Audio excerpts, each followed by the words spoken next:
Got it. Então, eu vou tentar acompanhar aqui o chat com vocês, mas fique à vontade para fazer perguntas, para me interromper. A ideia é que seja uma conversa. Eu vou ficar muito feliz se no final dessa conversa vocês conseguirem ou ter mais clareza do que fazer. Eu vou deixar os meus contatos também, ou tiver dúvida sobre projetos. Putz, eu vivo falando com a galera da FEA, né? Acho que fico feliz da Andrea estar liderando sempre FEA. E sempre antes do projeto eu já falava com muitos ex-alunos ou alunos, né, efetivamente, não só da FEA, mas da USP, para trocar informação, trocar figurinha, né? Então, puta, contem comigo na medida do que vocês precisarem, tá bom? Bora lá? Eu vou, como eu falei, preparar aqui compartilhar um materialzinho, e aí peço que vocês, por favor, me avisem se já estiver enxergando. Acho que já está, né? Boa. Já está, já estamos vendo. Eu estou com um iPad aqui ao meu lado. Oi? Tá bonito, sempre então, não, você está aqui, André, tem que fazer bonito, né? A gente tem que usar aí a identidade visual. Eu só não pude usar nos outros slides aqui, mas na próxima a gente vai dar uma caprichada a mais. Eu tenho toque com slide, tá, turma? Então, eu sou aquele cara que eu atraso, mas não entrego mais ou menos. Boa. Bem, então, começando aqui o nosso papo, turma. Essa aqui é uma foto minha com o pessoal da FEA. Isso aqui foi em 2008. Na época eu tinha uns 20 quilos a menos. Aqui estou no fundo de azul. Essa é a turminha que se formou, né, no mesmo ano, né? Então, a turma que entrou em 2008 e se formou no 2008. Putz, aqui era a galerinha mais próxima, estão faltando, obviamente, alguns amigos, né? Mas aqui tem gente que está morando, sei lá, nos Estados Unidos, a gente está morando na República Tcheca, tem gente que está morando em Hong Kong, tem gente que está morando em Londres, tem gente que já foi para fora e voltou, tem gente que hoje trabalha com empresa de bebidas, a gente que é consultor, a gente trabalha em comércio, tem um pouco de tudo aqui, né? Então, eu tenho muito carinho aqui por essa foto. Falta, obviamente, algumas pessoas aqui. Tem outras que a gente não pode mostrar, de economia, das que eu cheguei lá e dei uma listada no meu né, repositório de fotos, mas isso é um pouquinho aqui da minha época de FEA, né? Então, eu tenho muita saudade ali, gosto bastante, né? Além da FEA, depois fiz um MBA nos Estados Unidos, no MIT. Isso foi 2015, voltei. Né? Depois que eu saí da FEA, eu trabalhava com tecnologia. Depois da FEA, eu fui trabalhar no Itaú BBA, então virei trainee do Itaú BBA.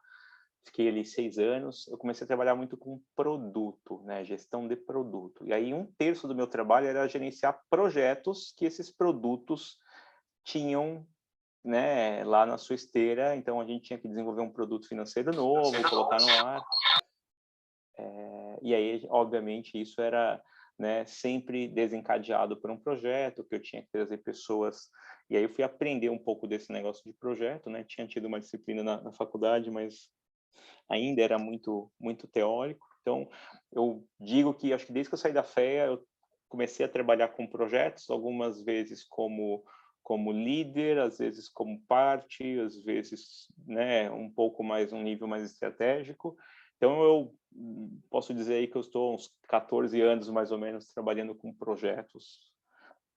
Já tive projeto que eu fiquei, sei lá, no centro de distribuição, lá em Salvador, com o morcego voando de um lado para o outro à noite para virar sistema, projetos que a gente apresentou e virou livro, projetos que falharam também, que deram 0 retorno. Então, eu tenho vivido bastante disso, e aí a Irina, aqui no Sempre aqui, pediu um apoio, então eu vim compartilhar um pouco da minha história, tá? Hoje, nos últimos anos, aí, depois que eu voltei para o Brasil, eu decidi mudar de indústria. Hoje eu trabalho com educação, então, nos últimos 6 anos, um pouco mais, já trabalhando em empresas de educação básica, educação superior, né, startups, mas sempre com essa pegada de tecnologia, de projeto, né? Então, basicamente, essa é um pouco do meu histórico, né, desde FEA, né? Sempre acabei trabalhando muito com projeto, né? Então, para mim é uma coisa meio que eu vivo por projetos, e rotina é uma coisa que me mata, né? Então, acho que para quem não é muito fã de rotina, projeto é um ótimo lugar para se estar, porque dá para testar e aprender bastante coisa. Até aqui tudo bem, pessoal? Então, que foi só uma apresentação. Putz, afinal, né? Eu não sei quantos de vocês aqui, Débora, Gabriela, vocês estão no Nubo, né? Vocês estão aí com um projeto que eu acho que é super bacana, do que eu tenho acompanhado ainda de longe, mas o impacto que vocês estão trazendo, né? Do movimento que vocês estão fazendo, que eu acho super, super rico. Né? Então, eu imagino que vocês têm bastante desafio, tem bastante coisa para estruturar, né? Não sei, Débora, Felipe, Gabriela, Júlia aqui, a galerinha aqui, putz, acho que tem muita coisa para fazer. Né? E eu digo que um bom gerente de projeto é uma pessoa que tira impedimento, uma pessoa que viabiliza, né? Uma pessoa que consegue ajudar as coisas a saírem do papel e se tornar realidade, né? Então, ao mesmo tempo tem muita piada, né? Então, essa meme aqui eu mandei na minha equipe lá com a minha galera outro dia, falando assim, olha, tem muito gerente de projeto que vive basicamente falando, como estamos? Estamos no prazo, estamos atrasados. Você fez isso, né? E basicamente vive cobrando os outros e não tem como eu posso dizer, não tem uma atuação mais mão na massa, né? Eu sou da pegada, assim, que existem várias metodologias de projetos, né? Tem a tal da metodologia de cascata, o waterfall, tem as metodologias ágeis. Eu sou a favor da metodologia que funciona, né? Dependendo do tipo, do tamanho da galera, você pode usar uma metodologia ou outra, ou combinar. O importante é sempre você conseguir entregar o resultado. E eu sou muito a favor do gerente de projeto, do PMO ou do Scrum Master, que são denominações que a gente usa para falar um pouco desse papel e dessa habilidade, né, que vive basicamente nesse lugar, puta, como estamos? Isso aqui, tá vermelho, tá amarelo, né? Pô, isso aí basicamente um papagaio faz. Eu acho que tem que ter um chapéu, né, de dono, né? Eu acho que no final do dia o gerente de projeto ele é o dono, mas não é necessariamente a pessoa que assina o cheque no final, né? Então ele vive nesse lugar meio de dualidade, nesse lugar um pouco dividido, de falar, olha, eu tenho uma responsabilidade, eu tenho um grupo de pessoas que estão ou deveriam estar mobilizados para entregar alguma coisa num prazo ou um dado custo, né? Eu não necessariamente sou gestor, eu tenho autoridade sobre essas pessoas formalmente, né?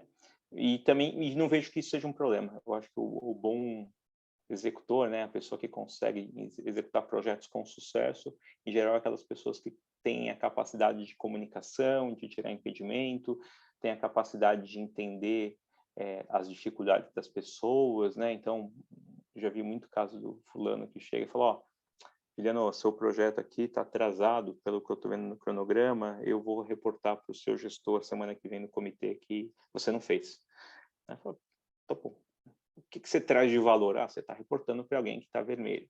E aí, o que é muito comum acontecer é que todo mundo vive num lugar de Alice no País das Maravilhas, né? Que você fala, não, tá no prazo. Não, tá no prazo. E aí você começa a tirar a informação e deixar aquela pessoa ali do lado, né? Meio que jogando para escanteio ali, deixando a pessoa num limbo, e aí chega no final do projeto, o projeto atrasado, o projeto atrasa, o orçamento estoura, a coisa não funciona. Então, isso é muito comum. E é muito comum também porque os projetos, né, têm, obviamente, uma chance grande de fracasso, né, se não for bem conduzidos, mas também muito desse perfil de papagaio ali, da pessoa que não contribui. Já uma pessoa que contribui, que trabalha no lugar de impedimento, de tirar o impedimento, né, eu quero tirar o impedimento, sabe? Eu não sei se vocês já viram naqueles Jogos Olímpicos de Inverno, a galera do curling que fica lá, tipo, varrendo gelo, sabe, para ser o mais preciso possível lá para acertar o alvo. Eu vejo um pouco desse papel, assim, cara, deixa eu tirar o impedimento, deixa eu tirar um pouco aqui do atrito, deixa eu deixar aqui um pouco mais polido para o caminho estar mais livre, né? Então tem que ter essa mentalidade, né? E acho que isso é uma coisa que está cada vez mais comum nas empresas de tecnologia, que dependem muito disso, mas eu vejo cada vez mais empresas, cada vez mais ONGs, entidades indo para esse lugar, né, de ter uma gestão de projeto mais moderna, de ter um perfil mais bacana. Então, turma, papagaio aqui, por favor, não sejam papagaio, não fiquem só cobrando como se vocês quiserem fazer isso, fiquem à vontade, mas provavelmente a turma vai dar uma ignorada em vocês não vão chegar a ser cancelados, mas provavelmente a galera vai começar a omitir um monte de coisa e você vai achar que tá tudo bem, chega no final e fala, né, não, mas a turma me falou, né? Então, fica esse recadinho aqui para vocês, por favor, não seja esse tipo de gente. Eu já fui esse tipo de gente em alguns projetos e com o tempo eu aprendi que, não precisava ser desse jeito. tudo bem? Né? E aí eu gosto muito de história, né? Eu sempre me atrevi um tempo atrás a dar aula, e foi super legal, e eu comecei a trazer histórias, né, de coisas, né? E para mim, gestão de projeto é uma coisa que existe desde sempre, né? Uma época eu estava trabalhando numa empresa numa escola, né, num grupo de universidades, e o presidente da empresa falou: pô, Juliano, você está me pedindo 3 anos para pegar esse sistema acadêmico, que seria tipo o Júpiter lá, não sei se vocês ainda têm o Júpiter Web aí, virou Plutão, que coisa que era. Mas só você quer 3 anos para pegar esse sistema e construir um novo? Eu falei, pelas minhas contas, pela minha experiência, vai levar uns 3 anos. Eu falei, pô, Juliano, mas por que o cara da empresa lá nova, lá da empresa da Fintech, da EdTech lá, da startup e tal, consegue fazer em menos tempo? Eu falei, você consegue fazer mais tempo porque não tem sistema legado, ou porque não tem uma coisa já rodando. Então, em resumo, os projetos, eles podem exigir da gente muito mais esforço, pouco esforço, e quando você vai fazer um projeto em cima de uma empresa, de uma organização, de uma atividade que já existe, é muito mais difícil fazer esse processo de mudança, né, turma? Então, uma das coisas também que eu gosto muito de falar é que às vezes existem projetos que são super pequenos, mas eles são super desafiadores, e tem muito desse lugar, pô, vou fazer uma coisa nova, vou inovar ou não, eu vou ter que fazer uma mudança de pessoas, e normalmente as pessoas é a parte mais difícil dessa coisa, né? Então, pô, conversar, manter a comunicação, ter uma fluidez, né? Se atentar aos detalhes, né? Eu falo que o projeto é antigo e acho que é mais antigo do que as próprias pirâmides, né? Então, eu fico imaginando lá o classificado da época, né? Gabriela, você fala, olha, procura-se um gerente de projeto para montar não sei quantas pirâmides, vai levar 50 anos, a gente está chamando de 30 mil trabalhadores, basicamente, provavelmente a maioria eram escravos.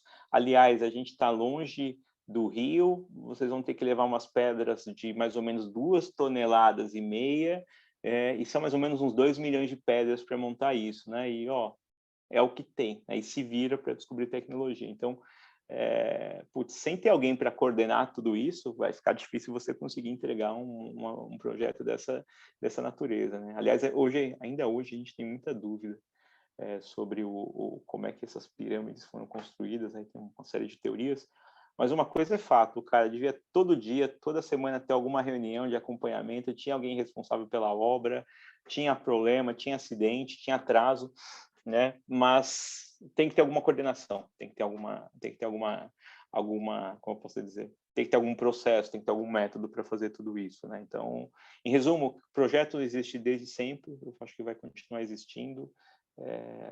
Eu acho que todo profissional, no final do dia, tem que ter alguma experiência ou na coordenação, ou mesmo entendendo como é que funciona, porque acho que isso é super importante. Eu não sei, André, aí você da tua experiência, mas, sim, não conheço ninguém, né, que tem alguma função de gestão que não viveu e não precisa saber de projetos. Assim, é quase tão básico quanto saber, sei lá, finanças, marketing e por aí vai. Concordo. Boa, boa. A Irina está aqui, ó. Eu vi. Eu vi. Boa. Eu já falei mal da gente, tá, Irina, no começo aqui, para quebrar o gelo. Obrigado. Eu vi. Acabou comigo. Não, e eu e ele, a gente brigava no centro de distribuição. Eu era a pessoa que falava, ô, Juliano, você não vai entregar? Tô com um cliente aqui, ó. Nossa, é verdade, teve mais essa. Eu te contei de uma vez do morcego lá em Salvador, Irina, a gente fazendo inventário e tinha morcego lá. Eu tinha Luana no inventário. Não, eu só participei do CD de São José mesmo. CD de São José. Boa, turma. Então, Irina, desculpa aqui a brincadeira. Então, eu estava conversando com a turma aqui, explicando um pouco, me apresentei um pouquinho, falei da nossa... Como a gente se conheceu naquela festa da Atlética, você não queria deixar eu entrar, você me barrou. E brincadeiras à parte, turma, assim, putz, projeto é uma coisa que é super importante, todo mundo precisa, em algum momento, acho que trabalhar, aprender e viver, né? Boa, boa, boa. Bem, e aí, voltando um pouquinho aqui para o básico, sem definição, né? Projeto você tem infinitos livros, artigos, disciplinas, tem mais tutorial no YouTube falando, né? E aí eu uso muito o Wikipedia, e acho que, apesar da faculdade a gente na época não usava isso como fonte fidedigna, acho que para a gente hoje está muito mais fácil e comum, né? Das grandes referências no mundo assim sobre gestão de projeto é o Project Management Institute, né? Que é o chamado de PMI, né? o PMI, ele criou um catálogo de práticas, né, no final do dia, que ele chamou de PMBOK, né, ele tem, sei lá, milhares de versões, você pode aplicar para ser um gerente, né, de acordo com a sua experiência, certificado por isso. PMI trabalha com uma linha muito tradicional de gestão de projeto, né, mas eu gosto muito da definição dele, ó, o projeto é um esforço temporário para criar um produto, um serviço ou chegar num resultado, seja ele lá as pirâmides que eu mostrei para vocês, seja ele para entregar um livro que a gente confeccionou na porta da escola para o aluno poder estudar, seja ele para criar um aplicativo do WhatsApp, para a gente poder se comunicar, fazer um pagamento, por aí vai, né? Então, ele é um esforço temporário. Se a gente começar a ir numa linha do que é uma organização, do que é uma empresa, tudo aquilo que não é esforço temporário, mas que é recorrente, né, ele não pode ser visto como um projeto, né, ele é a vida real, né, a operação, né? Então, o projeto ele tem essa especificidade que ele não trabalha necessariamente com a rotina da empresa, ou do instituto, ou aqui no caso de vocês do NUMO, né? Por exemplo, eu posso fazer um projeto para melhorar a experiência dos professores que estão dando aula? Posso, né? Mas eu não posso chamar de projeto, né? Pelo menos pelo PMI aqui, né, o ato dos professores da aula. Eu tenho um projeto de dar aula. Putz, não, o projeto é algo temporário, ele tem que começar, ele tem que acabar, ele tem que ter um tempo definido de atuação, ele tem que ter um custo, né, um orçamento. O custo é zero, tudo bem, né, é o meu tempo, é o tempo da Irina, é o tempo da Júlia. Ele tem que ter um tempo definido, né, ou pelo menos uma intenção, né, uma estimativa, né? E ele tem um objetivo, uma qualidade, alguma coisa ali que você quer entregar, né? Então, em geral, quando a gente fala de projeto, é isso, é algo temporário, tem começo, tem meio, tem fim, ele tem que ter um objetivo claro no final, né? E ele tem que ser mensurável, então a gente tem que conseguir medi-lo ao longo do tempo, tá? E aí tem uma outra definição que eu gostei bastante aqui, que fala muito das dimensões de um projeto, né? Então, o projeto ele tem uma dimensão objetiva, né? Putz, ó, o que é o custo, qual que é o tempo, o âmbito, o que eu vou criar, né? Ele tem um processo, né? Ou seja, eu preciso ter uma forma de planejar, eu tenho uma forma de organizar os recursos, como é que eu vou controlar tudo isso, né? Então, tem o que eu vou fazer, o como eu vou fazer e os níveis, tá? E aí os níveis, eles são importantes, né? Porque você, normalmente num projeto, você tem o dia a dia e você tem ali o report, ou você tem um lugar onde você toma as decisões, né? Então, exemplo bem bobinho aqui. A gente vai ter que fazer um projeto de criar um novo site para o NUMO. Legal. Qual que é o objetivo? A gente quer criar um novo site para ser mais intuitivo, para os alunos poderem se, né, acessarem, poder pegar os conteúdos que eles precisam. Bacana. Pois é. Quanto de custo? Quando que a gente quer lançar? Pô, bacana. Então, a gente definiu minimamente isso. E, turma, vocês podem definir isso num post-it, tá? Pode ser assim, literalmente no papel de pão. Tem bastante ferramenta depois que dá para vocês utilizarem, algumas são gratuitas e são bem bacanas, e hoje está cada dia mais legal assim, usar essas ferramentas, né? Mas no final do dia tem que ter o mínimo dessas definições, até para você saber onde você vai. No processo de gestão, sempre é bom ter um dono, né? Eu brinco que cachorro de 2 donos morre de fome ou fica, né, obeso. Então, olha, quem que vai cuidar? A gente vai ter reuniões, tá? Semanais? Vai. Quando que a gente vai reportar que tem um problema? Porque vão acontecer problemas. Se a gente tiver que tomar uma decisão estratégica, aqui no caso, por exemplo, do site, que eu estou dando exemplo para vocês, olha, a gente está com um problema que o desenvolvimento lá ficou mais caro do que a gente tinha orçado, tá bom. Então, nesse tipo de situação, a gente vai criar sei lá, um petit comitê, um grupinho aqui que vai tomar decisão? Legal. Então, isso tem que ter um fluxo, né? Porque no final do dia, esse esforço, ele tem um prazo. Então, se a gente não tiver um mínimo de controle, de organização, fica difícil as pessoas que estão envolvidas no projeto entender para onde elas vão, quando elas correm, né? E aí pode acontecer aquele caso da pessoa com muita iniciativa que sai fazendo muita coisa sem estar combinado com os outros, e tem sempre a galera lá que, pô, coloca meu nome aí na lista, né? Pô, coloca aí, mas você não fez, pô, cara, mas me ajuda aí, pô, tava enrolado lá, não sei o quê, fui levar minha avó no jiu-jitsu, não consegui fazer, não, pô, a gente tem que ter um mínimo de controle, né?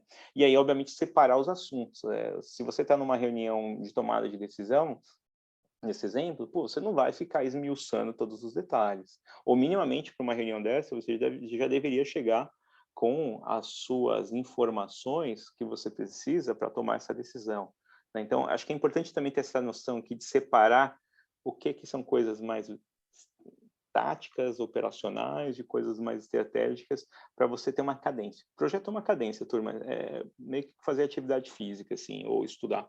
Putz, tem que ter disciplina, tem que ter cadência, você, por mais que não tenha rotina, né, você tem um objetivo, então você não pode esquecer daquilo, né? Então, acho que eu vejo muito dessa forma, né? Se eu tivesse que resumir basicamente tudo que a gente precisa fazer, é isso, assim, é saber que tem um tempo, é saber que tem um objetivo, você tem que saber minimamente combinar um jogo.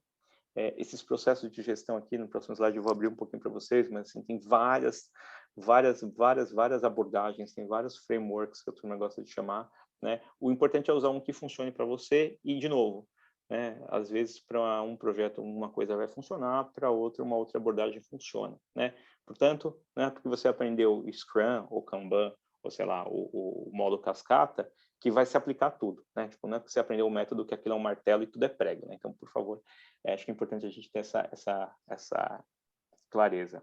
Até aqui, turma, tudo bem? Falei alguma coisa muito fora do eixo? Desculpa, acho que a Gabi está com a mão levantada, né? Era só para avisar que a gente tem uma dúvida no chat. Eu não sei se a Andrea ia falar sobre isso. Boa. Melhor Não, Aí, eu ia comentar isso também. Acho que o Francisco, né, mandou uma pergunta. Sim. não sei se ele quer explicar um pouquinho melhor, abrir para a gente. Boa, Francisco. Eu vi a tua pergunta aqui. Nós estamos começando o projeto do site. Legal. Você quer dar um pouco mais de contexto aqui, Francisco, para tentar te ajudar? Não, então, primeiramente, boa tarde, boa noite para vocês.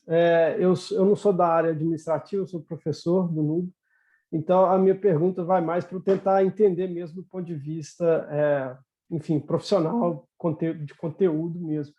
Porque eu fico pensando, por exemplo, eu sei que isso é uma coisa que já existe em alguns outros países, eu não sei se isso já é praticado no Brasil. Você tem engenheiros de projetamento para projetar determinadas políticas públicas que eu acho que enquadrariam nesse caso que você colocou, por ser temporário, é um tipo de área específica, que visa um determinado serviço ou resultado. Então, portanto, é algo que, por exemplo, eu posso atuar como um projetista de uma determinada política e nunca mais atuar de novo, porque era da minha área de atuação. Então, eu quero saber se isso faz sentido pensar dentro de política pública como, por exemplo, uma alternativa a pessoas que não são, né, embora sejam nossos representantes, mas que muitas vezes não entendem de determinado assunto, se faz sentido pensar nesse tipo de profissional, ou seja, um profissional que sabe, né, dentro da sua área, como coordenar um determinado tipo de projeto para, então, tentar oferecer uma solução, uma política pública para determinada questão, né, como talvez teria sido muito melhor no caso da pandemia. Sim.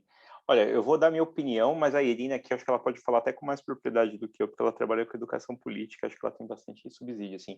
Francisco, na minha experiência, você vai precisar de projetista ou de um especialista de projeto para quase tudo, assim.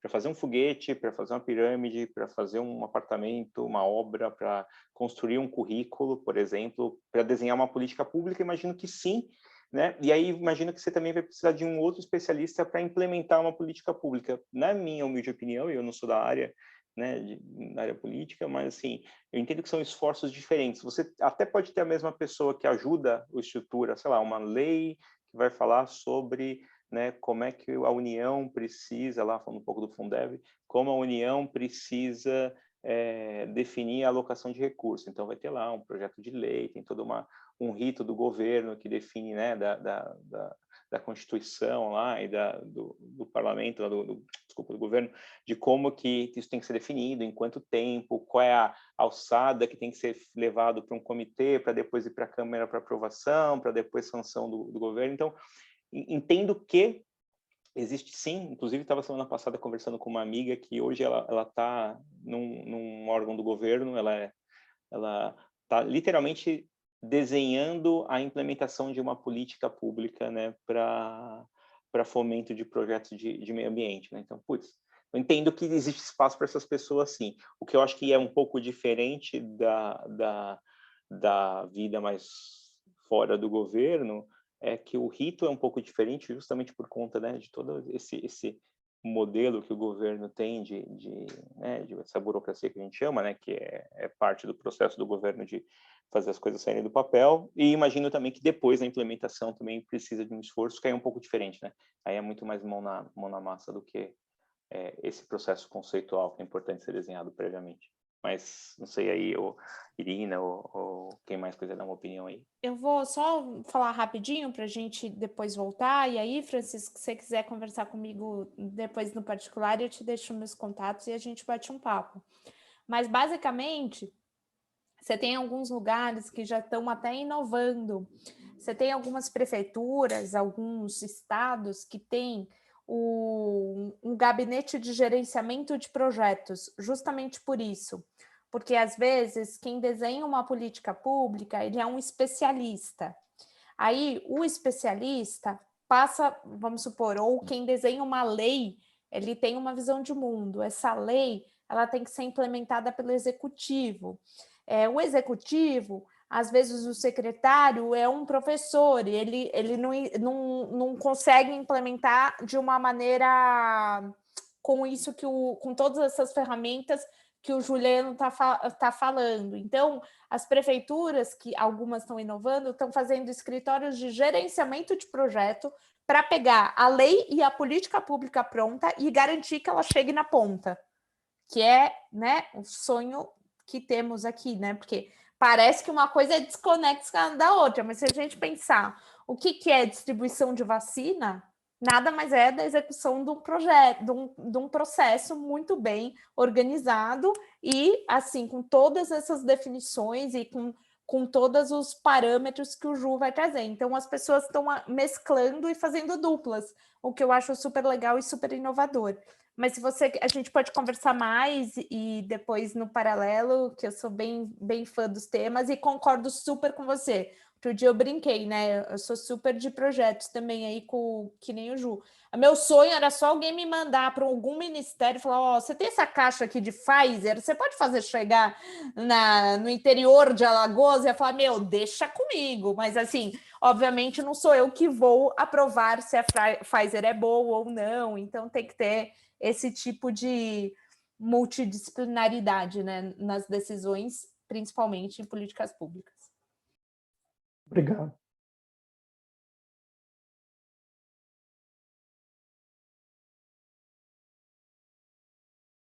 Eu estava brigando com o mudo, falando com o Francisco loucamente aqui. Francisco, você quer complementar? Tem algum complemento, dúvida aí, adicional? Não, só agradecer mesmo, obrigado. Qualquer coisa, Boa. depois, se a Irina passar o contato, eu mando mensagem. Boa. Não, legal, cara, bacana. Mas é isso, eu vejo o mundo por projeto, assim, obviamente tem o dia a dia, né? Mas eu já tive esse negócio de distribuir vacina. Eu lembro a primeira coisa que quando eu cheguei na Somos, né, onde eu conheci a Irina, a gente trabalhou junto. Eu cheguei um dia, aí me mandaram para um centro de distribuição, tipo, sei lá, num lugar aqui da Grande São Paulo, assim, numa quebrada. Falou: Juliano, a gente tem que mandar uns livros para as escolas do país inteiro. São umas 20 mil escolas e parece que está dando problema porque os livros não estão chegando. Aí eu, tá, mas cadê o controle? Não tem controle. Aí, você vai para lá e você tenta organizar o que está acontecendo. E aí foi eu e uma outra colega de trabalho e, cara, assim, a gente teve que montar lá um quadro de papel na lousa, ó. O caminhão em Feira Santana tombou, então a gente vai precisar de outro caminhão, aí vai buscar um recurso. Mas eu não sei quem tem caminhão. Liga para alguém que tem uma empresa de transporte, vai na editora, vê se sobrou livro para encher o caminhão, ó. Então, fala para o pessoal da escola que o livro vai chegar daqui 2 semanas. Tem uma outra escola que fica lá no interior do Amazonas, que são 7 dias de barco, tá? Mas o barqueiro só vai vir amanhã. Aí no dia seguinte o barqueiro vai lá literalmente fala: ó, putz, estou com um problema aqui, o rio está muito cheio, eu não vou conseguir sair essa semana. Pô, mas aí eu precisava do livro, né? Não vou conseguir mandar. Então, em resumo, assim, cara, eu acho que para tudo tem projeto. Às vezes os projetos são bem desenhados e tem situações de intervenção também que você precisa dar uma como posso dizer, a gente fala que esses projetos de intervenções, assim, muito, muito drásticas, coisas que são muito gestão de crise, né? Você acabar controlar. Então, é bom você ter noção dos dados, da informação. Na época não tinha WhatsApp, então a gente não tinha, pelo menos tanta gente usando, você não tinha como saber Aí você tinha um WhatsApp, não tinha sinal, porque São Félix do Xingu ficava 10 dias de barco de Manaus. Então, tem bastante coisa legal, assim. Aqui é muito fácil definir, a vida real é um pouco mais complicada, sabe? Boa. E aí, turma, assim, um pouco de metodologias, né? E aí aqui tem meio que uma teoria, assim, do ame ou deixe, uma teoria, assim, tipo, de grupos muito fortes, né? Eu já operei num modelo, hoje eu opero muito no outro. Se eu tivesse que definir projetos em termos de prática, para mim tem duas grandes, como eu posso dizer, tem duas grandes abordagens, tá? E eu não vou falar que uma é melhor que a outra, eu acho que uma é diferente da outra, e não necessariamente é a metodologia que vai fazer a diferença. Então, Francisco, te dando um pouco de exemplo aqui, tem o que a gente chama de projetos em cascata, né, que vem lá do cascata do waterfall, né, porque é um projeto que você define uma etapa, aí termina aquela etapa, vem uma próxima, depois você vai para uma terceira, por aí vai. Eu acho que políticas públicas, por exemplo, são ou coisas relacionadas a projetos de longo prazo, são muito utilizados nesse modelo de cascata, né? Então, primeiro a gente vai entender qual que é o problema que existe, sei lá, na sociedade. Depois a gente vai fazer uma proposta de lei, né? Então, a primeira etapa é entender a dor, a segunda é desenvolver a lei, o terceiro você vai ter provavelmente um momento lá de ter um comitê que vai fazer validações, depois você tem uma etapa que eu vou chamar aqui de aprovação até estar sancionado, depois você tem mais uma etapa, e aí cada etapa dessa vai levar, sei lá, 6 meses, 2 anos, 1 ano, depende, né? Então, é uma coisa em cascata. Então, para começar uma próxima etapa, você precisa necessariamente terminar a anterior, tá? A parte legal desse projeto, né, dessa metodologia aqui, é porque ela tem uma visualização, se você for olhar para o que está sendo feito, muito clara, né? Então, olha, você sabe que tem 5 etapas, cada uma vai levar mais ou menos X tempo, né? Tem esse começo, depois esse, depois esse. Então, é muito, como posso dizer, é muito simples de visualizar e de explicar o que vai acontecer, né? Em contrapartida, você tem uma outra abordagem, que é a abordagem ágil, né? Que a turma chama do Scrum. O ágil é uma abordagem que ela é literalmente o oposto quase do waterfall. Ela começou a ser desenvolvida, sei lá, há uns 20, 30 anos atrás, muito na área de informática, de programação, né, com desenvolvimento de software. E esse desenvolvimento, basicamente, partiu do seguinte princípio. A gente, em tecnologia, tem muita dificuldade para estimar o quanto tempo você vai precisar para desenvolver um sistema, uma plataforma, uma aplicação que seja, né? Então,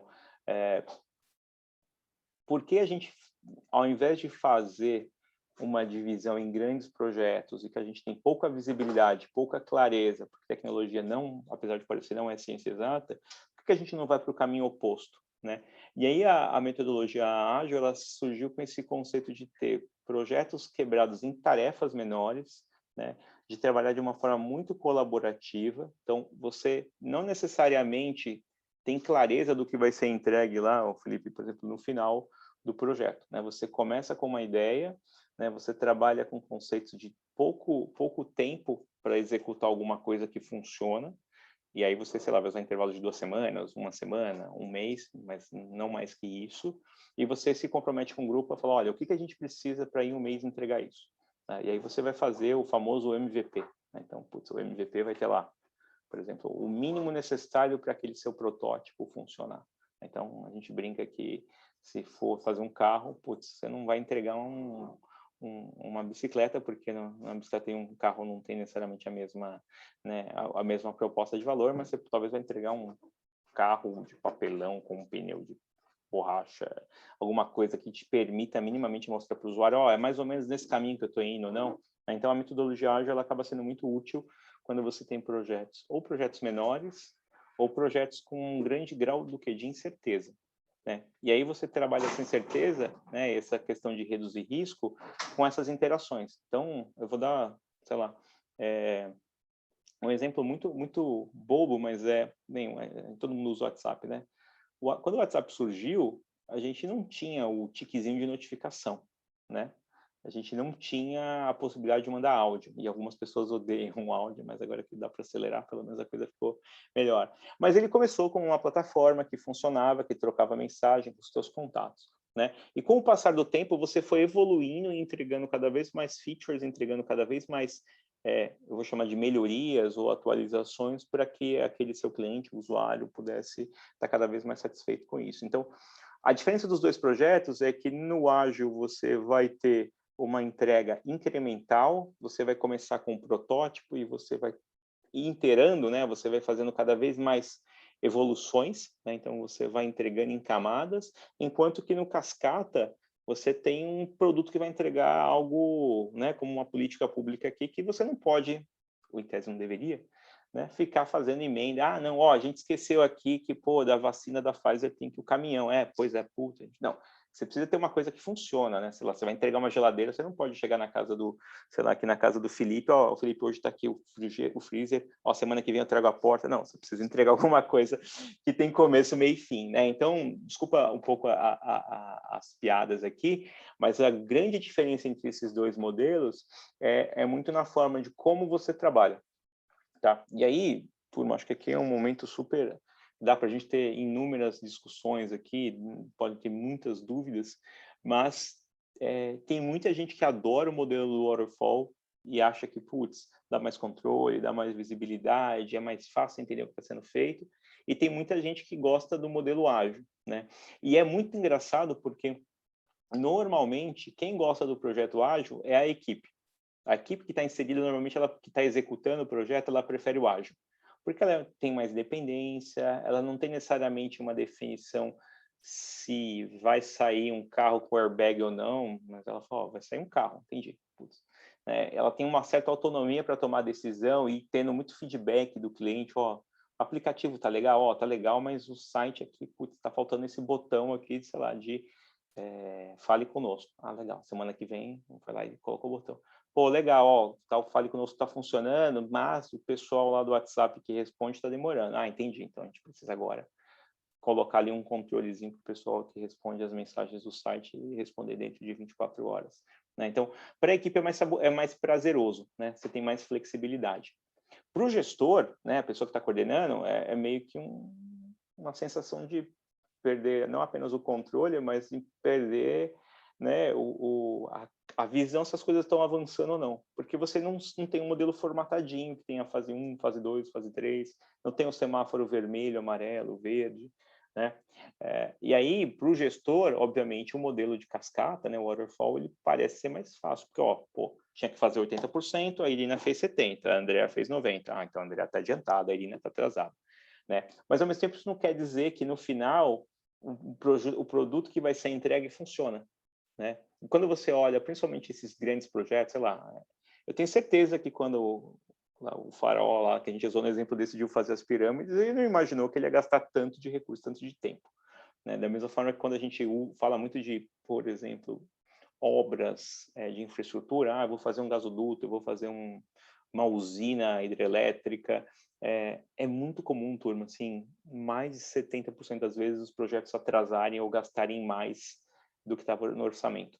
Aliás, qualquer obra que vocês fazem em casa é muito comum você estourar o tempo e gastar mais do que deveria.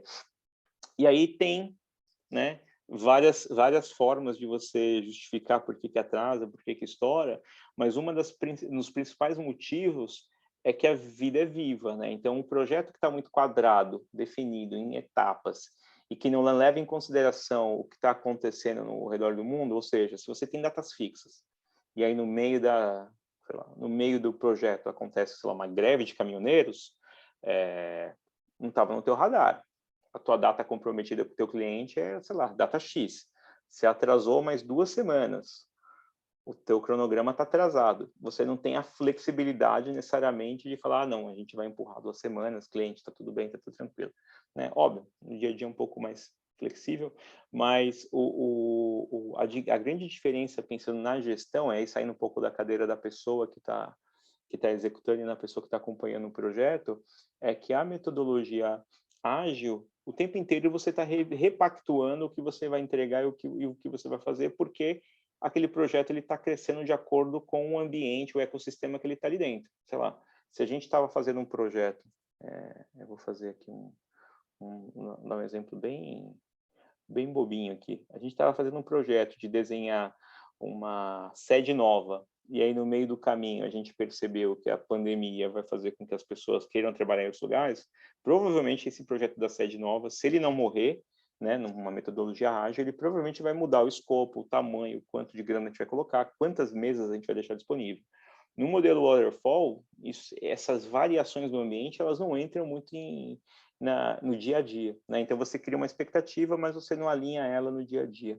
É meio óbvio, às vezes, falar isso, turma, mas no ambiente corporativo, né, principalmente quando você tem metas, e a Irina e eu, a gente sofria bastante, que a gente tinha um chefe que falava assim, ó, a meta, ela é, como é que ele falava? A meta é imexível, é uma coisa, ela é inegociável, aliás. Ela é inegociável.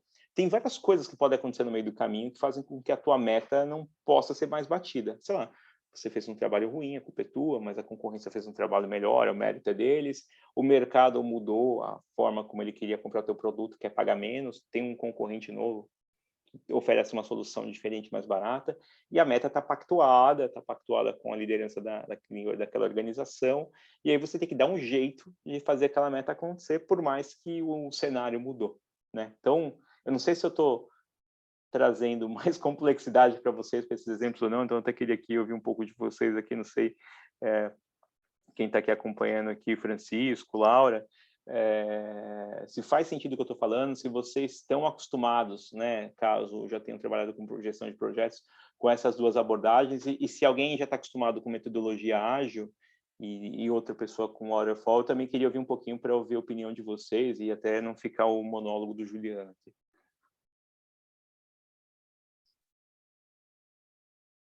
Ou posso também chamar vocês, assim, tipo, que nem a gente faz na escola, assim, fulano. Eu posso falar um pouquinho, Guilherme? Pode?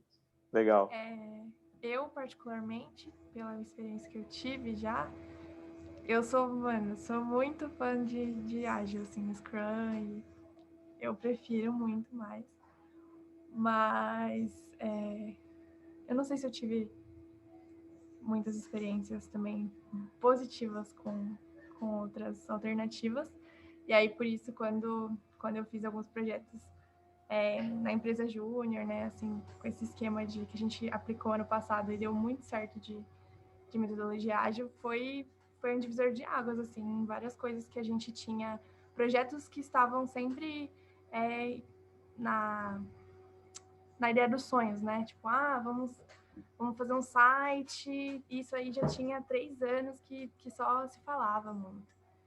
Fazer um e-book, fazer um projeto mais curto compartilhado com outra empresa júnior, e aí, na experiência que eu tive, foi muito melhor, assim, fazer em metodologias ágeis, né, usando o Scrum e pesquisando bastante, porque a gente tem que ficar se puxando muito, né, para não ficar porque no Scrum tem toda essa questão de autonomia, e aí, para a gente não ficar com esse papel de gerente que fica no pé, pedindo prazo, então a gente teve que mudar tudo, assim, na nossa maneira de pensar, e foi bom, assim, eu achei que foi bem positivo.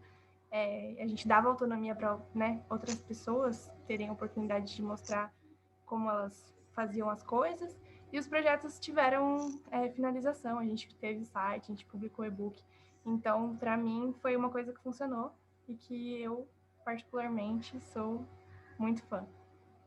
Boa. Legal. Alguém tem experiência com outra metodologia, né, da Mari, aqui falando com projetos tradicionais, assim, opiniões? A Luciana fez uma pergunta aqui. Muito bem. Boa pergunta, Luciana. Então, o projeto ágil, ele às vezes parece anárquico, mas ele não é, tá? E não é ágil porque faz mais rápido, porque o feedback é mais rápido, né, entre o que se faz e o que se tem, né, de devolutiva do seu cliente, tá? A metodologia ágil, ela trabalha normalmente por sprints. Eu tenho um material aqui na frente para eu te explicar em detalhes, mas resumindo a gente trabalha com sprints que são períodos curtos de, sei lá, de 2 semanas normalmente, em que a gente tem que colocar alguma coisa na rua. Quando a gente fala alguma coisa na rua, é testando. Então, se eu quero fazer um site, minimamente em 2 semanas, que seja esse sprint, eu tenho que ter alguma coisa funcionando, nem que seja o link lá disponível e uma mensagem escrita assim, ó, estamos em construção, mas tem que ser alguma coisa real, né? Os prazos, eles variam muito, e aí a gente tem um grande dilema em tecnologia, por exemplo, que é a minha área mais comum, de estimar prazos. né? Por exemplo, se você olha uma casa, eu estou reformando meu apartamento agora, por exemplo, então falei com 2 engenheiros, o cara falou, Juliano, acho que vai gastar 4, acho que você vai gastar 6 meses, mas é mais ou menos isso. Quando você vai construir um software do zero, é um pouco diferente. Ou você vai fazer um projeto novo, sei lá, o Nubo, quero fazer um Nubo para o Brasil inteiro. É um pouco diferente mensurar e estimar, né? E aí tem um grande problema de errar nas datas, e é muito comum, tá? Então, a estimativa final aqui respondendo, o que a gente tenta fazer, Luciana? A gente tenta criar algumas métricas de valor ou métricas de esforço, tá? Então, a gente falava, olha, e por comparação, então eu comparava projeto A com projeto B. Se era um projeto A, sei lá, vou pegar o exemplo do site de vocês. Para fazer um site, eu acho que a gente vai levar aqui 2 meses, tá? Então, esse é o esforço de um site. Olha, para fazer um CRM, né, aí quem é de marketing sabe, que tem muito mais complexidade, muito mais regra, eu acho que é uma coisa um pouco mais complicada, então vai levar mais do que 2 meses. Vamos chutar 4, tá, legal. E a gente usa ai, caramba, esqueci o nome da palavra. Aquela regra de números primos que não se repetem. A gente vai usando uma cadeia que pode ser de números, ou a gente vai usando animais, tamanho de animais. Isso aqui é um sapo, e aí são animais tipo, de forma exponencial, né? Então, tem um sapo, sei lá, você tem um cachorro, aí você tem um cavalo, depois você tem um elefante. Isso aqui é um Fibonacci. Boa, obrigado, Francisco. Então, a gente pode usar Fibonacci, a gente pode usar animais. Então, a gente tenta estimar, basicamente, aqui, Luciana, respondendo a sua pergunta, a partir de comparação, né, e tentando comparar com objetos que têm proporções muito diferentes. Porque se a gente errar de um cavalo para um cabrito, é uma coisa, mas se eu errar de um elefante para um sapo, é uma coisa muito pior, né? Ou se eu falar que leva 2 meses, leva 1 ano, é pior. Então, a gente tenta trabalhar por estimativa e por comparação para tentar ser um pouco mais preciso. Mas é inerente ao projeto ágil que, assim, a gente não tem muita clareza de quando ele começa ou quando acaba. Às vezes, olha, turma, eu preciso entregar isso em 6 meses. Juliano, para fazer 6 meses, eu vou conseguir entregar 80% do projeto. Mas é 80% do projeto que gera 95% do valor. Por quê? Porque tem um monte de relatório que ninguém nunca usa, um monte de botão que não serve para nada. Então, também o projeto ágil acaba ajudando a gente a limpar um pouco, sabe? Aquele bando de feature, aquele bando de coisa que tinha que fazer. No meu apartamento eu queria, sei lá, uma suíte que sai uma TV com projetor. Aí, Juliano, isso é mais um mês e custa mais, sei lá, 10 mil reais. Eu falei, obrigado, deixa para lá, não preciso. Eu quero mudar logo. Então o ágil também acho que acaba usando um pouquinho, Luciana, não sei se eu te respondi, desses parâmetros de comparação para chegar numa estimativa, sabe? Fora a caixa de ideia, né? Eu acho incrível. Todo mundo que tem 1 bilhão de ideias e... eu brincava que eu fazia a caixinha de ideia. Você só pode dar uma ideia se você executar uma. Então, alguém fala, eu vi lá, estamos fazendo o site. Nossa, que legal! O site! Putz, vamos colocar uma parte em que as pessoas se conectam e elas falam, e aí a gente manda aulas e pega feedback e tem avaliação peer-to-peer. E aí você fica assim, mas... sabe, tipo, a caixinha de ideias é incrível. Eu acho que nessa metodologia, assim, cara, tem que suar para passar uma ideia, né? Tem. Que você deu uma decisão em conjunto, né, Irina? Então, assim, nessas metodologias, assim, mais como Kanban, ágil, a Irina já trazendo exemplos da vida real aqui, segundo a Mari. Mas é isso, turma, assim, eu sou muito da ideia hoje, e o ágil, assim, se vocês forem olhar na história, o ágil, ele começou aí com o pessoal de tecnologia, mas se vocês forem olhar a essência de como um projeto ágil acontece, ele é muito, muito, muito similar com o processo Toyota, tipo de produção, que é o tal do processo Lean, que você vai lá, tem um erro, você volta, entende o que aconteceu. A gente faz melhorias de forma incremental, né? Então, o ágil, ele não é assim uma ciência de foguete, cara. Ele é uma coisa que a turma lá da Toyota usava. Obviamente, na tecnologia, a turma mudou os nomes, colocou umas frases em inglês, em vez de, sei lá, em vez de usar Kanban, a gente usa Scrum, em vez de usar, sei lá, outras palavras, a gente usa algumas palavras em inglês, mas assim, tem muita coisa que vem de lá, né? Então, a parte legal aí da Irina, que eu chamo de eucracia, né?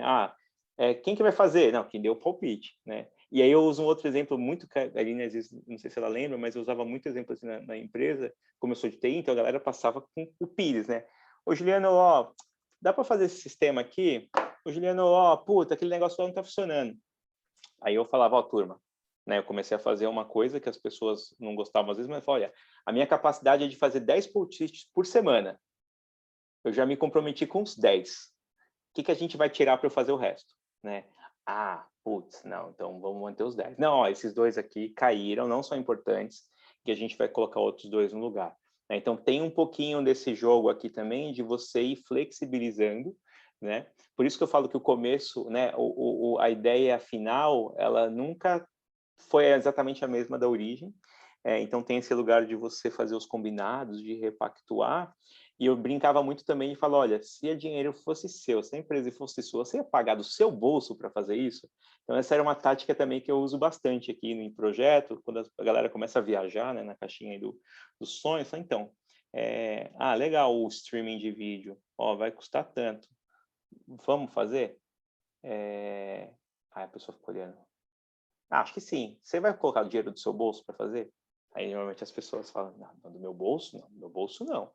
Então não é tão importante assim, né? Porque se fosse importante, você colocaria, né? Não tem que, obviamente, pagar do bolso, né? Mas tem um pouco dessa mensuração de, olha, turma, putz, isso tem valor? Né? Porque é muito comum, né? Todo mundo aqui, acho que já viveu situações assim, putz, tem milhões de features no sistema, mas você vai usar 3, 4. Você tem 80 relatórios lá de acompanhamento do CRM, mas você usa 5. Putz, você precisa de tudo isso? Né? E principalmente quando vocês que estão num projeto aí que tem uma série de... Pois é, Irina. Né? Uma época eu descobri que a gente lá no sistema da Somos tinha 800 relatórios das escolas lá. Aí eu descobri que 80% desses relatórios nunca foram abertos. E a gente customizou, né? A gente criou os 800. Aí toda vez que alguém me pedia um relatório, eu falava, então, olha essa lista aqui em Excel que eu estou te mandando com 800 relatórios. Se não tiver ali, por favor, me fala que eu faço. Porque tem muito disso também, né? De você desperdiçar recurso. Então, uma coisa legal aqui é que vocês que estão no começo e que tem, obviamente, uma série de restrições de tempo, porque tem outras atividades, né? Sei lá, o Francisco dá aula, a Mari tem lá o trabalho dela na Júnior, a Irina tem aí os babies e o Renova, que é um outro baby grande que dá muito trabalho. Então, pô, você tem que escolher e fazer renúncias, né? Então, a metodologia ágil pode ajudar muito no começo. Por isso que muita startup, por isso que muita organização que quando começa, vai por esse lugar, porque te ajuda a priorizar melhor as coisas, né? E por mais que você não vai entregar o carro com ar-condicionado e airbag, mas você vai entregar um carro no final, talvez com aquilo que você mais precisa, né? Então, tem um exercício também aqui de priorizar, de valorizar. Pô, a gente quer um site. Legal. A gente vai ter um programador que vai fazer o site? Ah, tem. Quanto custa tanto? Quanto tempo vai ser? Olha, para fazer tudo isso aqui que a Mari quer, Mari, pô, Mari, aí não dá, né, Mari? A gente vai precisar do triplo de orçamento. Então, Mari, o que é importante para você? Ah, putz, vou cortar isso, vou cortar aquilo. É meio lista de quando você era criança do Papai Noel, você pedia um foguete, uma bola, uma nave espacial, uma casa nova, e você recebia, sei lá, um par de meia e tudo bem, né? É um pouco disso. Então, tem muito desse exercício, tá, turma? Assim, acho que em defesa do ágil, obviamente eu tenho um viés, porque eu estou em tecnologia, eu trabalho com ágil, eu abandonei o Cascata há muito tempo. Ainda assim, eu tenho projetos que são em Cascata. Por exemplo, a gente está abrindo uma escola, né? Eu trabalho com uma rede de escolas novas. E aí a gente precisa mandar para a Secretaria da Educação um pedido para ela visitar a escola quando a gente termina a obra, para a secretaria falar, olha, a escola aqui do Juliano, que é a escola de enfermagem, tem um laboratório, tem um boneco, tem computador, né? E pode operar. E aí a galera que está cuidando da parte burocrática definiu uma data e falou, olha, a data é tal. E eu estou correndo aqui com o pessoal para montar o laboratório, subir computador. E aí faltou computador porque, né, pandemia não tem o problema em compra, está faltando teclado, o preço do switch triplicou. E aí eu tô lá, literalmente, tipo, virei, a semana passada a minha equipe virou noite lá, preparando a escola para poder entregar no prazo, né? Porque alguém lá do modelo Waterfall falou que a data era tal e tinha que mandar para a secretaria. E aí hoje de manhã eu estava conversando com o pessoal, falei, pessoal, pelo amor de Deus, vamos ser mais flexível aqui. Por que não pode mudar a data? Não, porque a gente decidiu que é essa data. Eu sei, mas, porra, a galera tá virando noite, a gente está gastando mais. Então, o Waterfall, ele tem essa certa visibilidade, mas ele obviamente acaba tendo, né, muito estresse, muito atrito, e aí às vezes você acaba tendo as pessoas até mesmo meio fazendo por fazer, fazendo mais ou menos para se livrar logo, para não ficar com a bolinha vermelha no comitê. Boa, boa. Eu tenho uma dúvida. Pode Posso falar, fazer? Pedro. Enfim, eu trabalho um pouco com gestão de projetos, né? E a gente usa bastante eu acho, assim, pelo menos, que é uma metodologia waterfall, né? Porque é com reformas, melhorias habitacionais e, e eu... Aí que vem a minha dúvida. Quando você está numa metodologia ágil, a cada Scrum, né, a cada etapa, você tem que ter uma entrega de produto, tipo, uma entrega de uma parte, assim, do que você está produzindo. Conceitualmente, sim, mas é meio difícil, por exemplo, você está numa reforma de uma casa. Ou você está, sei lá, o Pedro, no teu exemplo aí, você está num projeto habitacional que você vai pegar um imóvel, que ele tem que desocupar, e aí você depois tem que fazer uma demolição. Às vezes, em 2 semanas, você não consegue entregar, por exemplo, alguma coisa real, mas a ideia por trás do ágil é que você reduza ao máximo possível o tempo para entregar alguma coisa para o teu cliente, que pode ser o proprietário do imóvel, ou sei lá, as pessoas que vão adquirir posteriormente. Então, resposta objetiva, curta. Você deveria sim entregar alguma coisa, mas há exceções. Às vezes você espera um alvará que depende, sei lá, do AVCB do Corpo dos Bombeiros.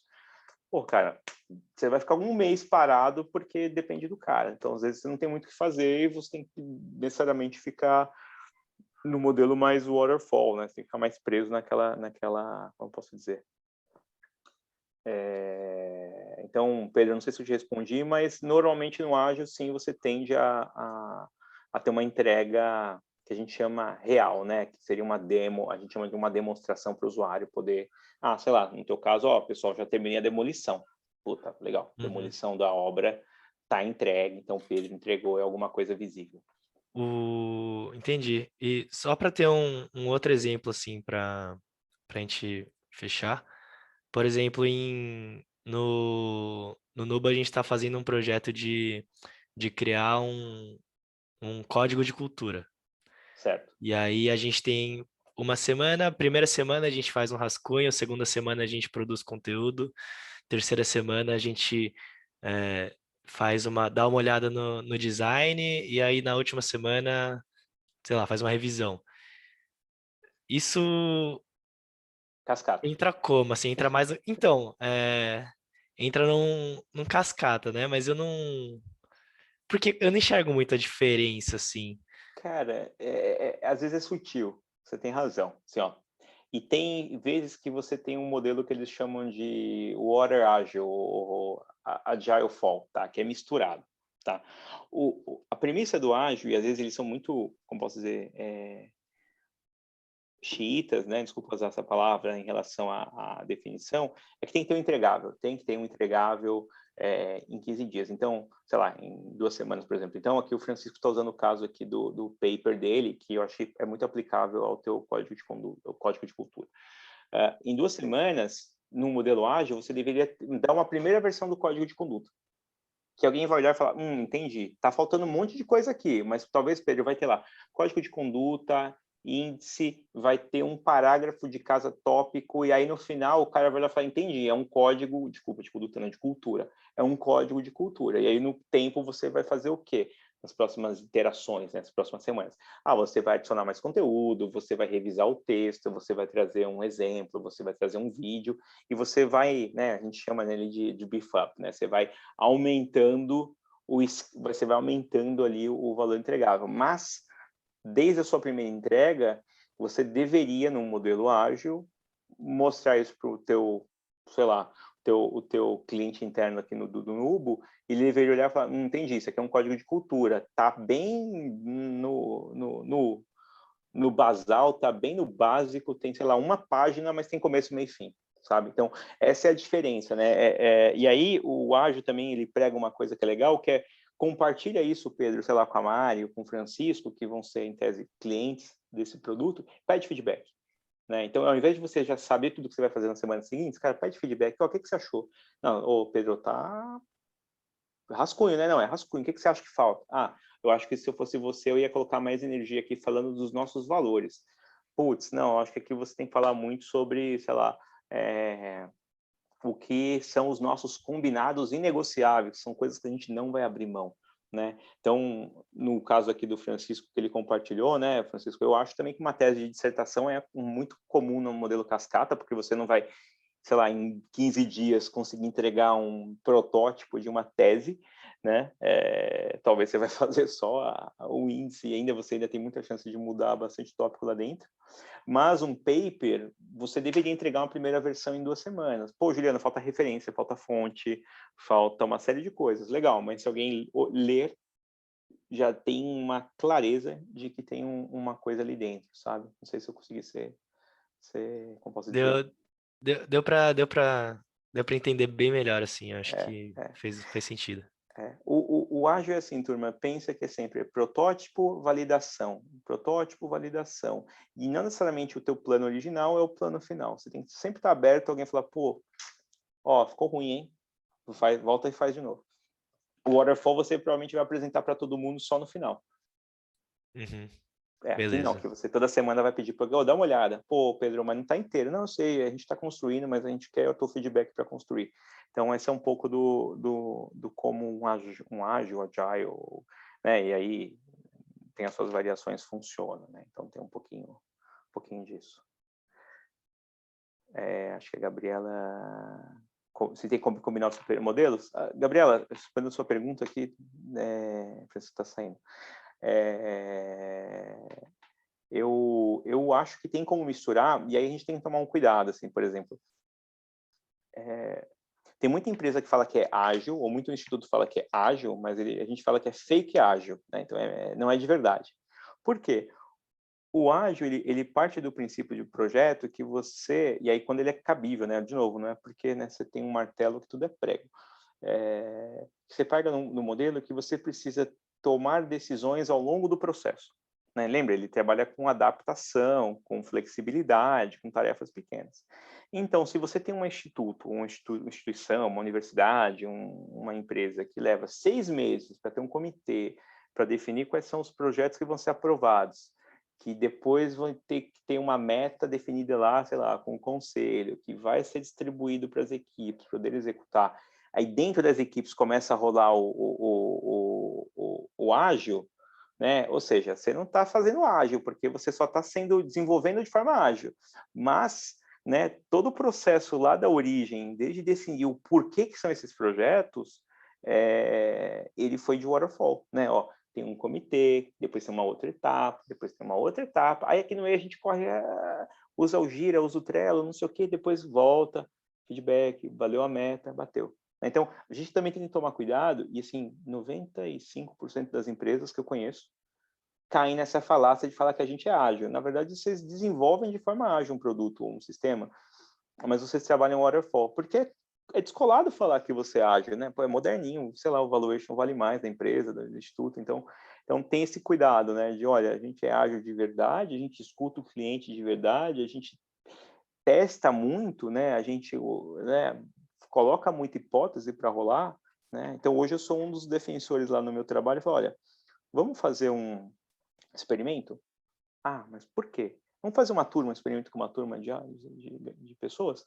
Pô, mas as outras turmas? Não, a gente fala que é um experimento, vamos ver o feedback dessa galera, depois a gente pensa em fazer para todo mundo, porque se o experimento for ruim, a gente pode voltar para trás, reavaliar o que foi feito e entender, né? Então eu tenho uma discussão com o meu chefe aqui, por exemplo, que ele falou, cara, olha, essa aqui é mais ou menos as coisas que a gente precisa entregar, mas eu não vou ficar cravando contigo quanto de dinheiro eu vou colocar em cada uma e quando exatamente que eu te entrego, porque eu não sei se faz sentido para o aluno, né? Porque às vezes, sei lá, eu vou dar um exemplo bem bobo aqui, Pedro.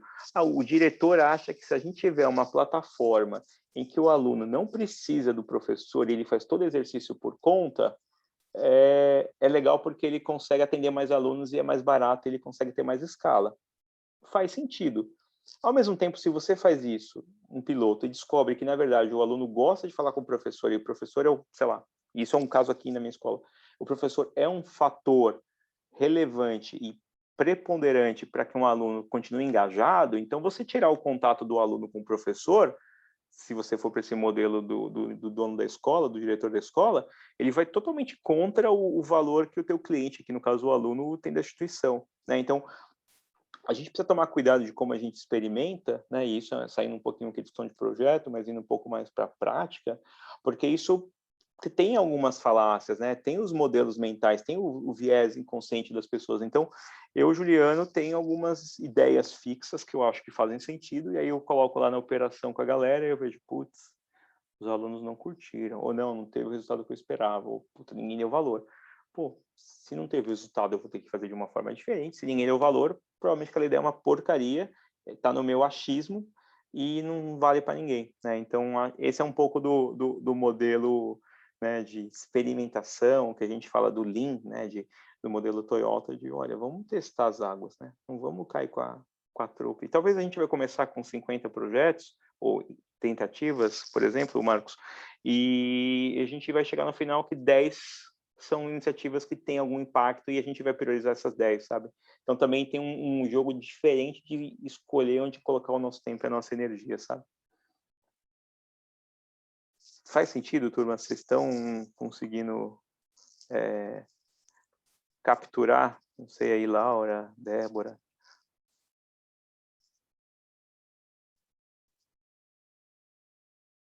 Boa, legal.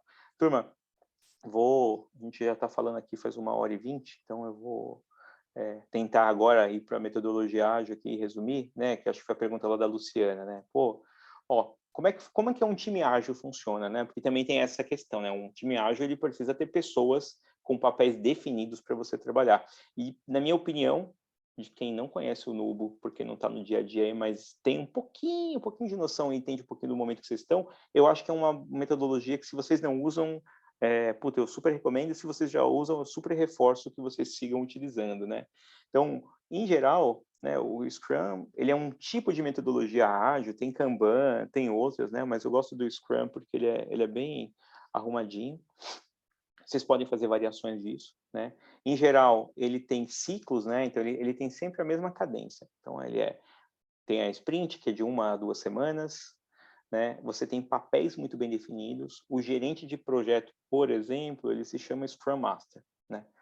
E esse Scrum Master, a função dele basicamente é o quê? É tirar impedimento. É o cara do curling lá que eu falei, do gelo, que fica lá limpando e tirando o atrito lá da pista de gelo para fazer com que a coisa flua, né?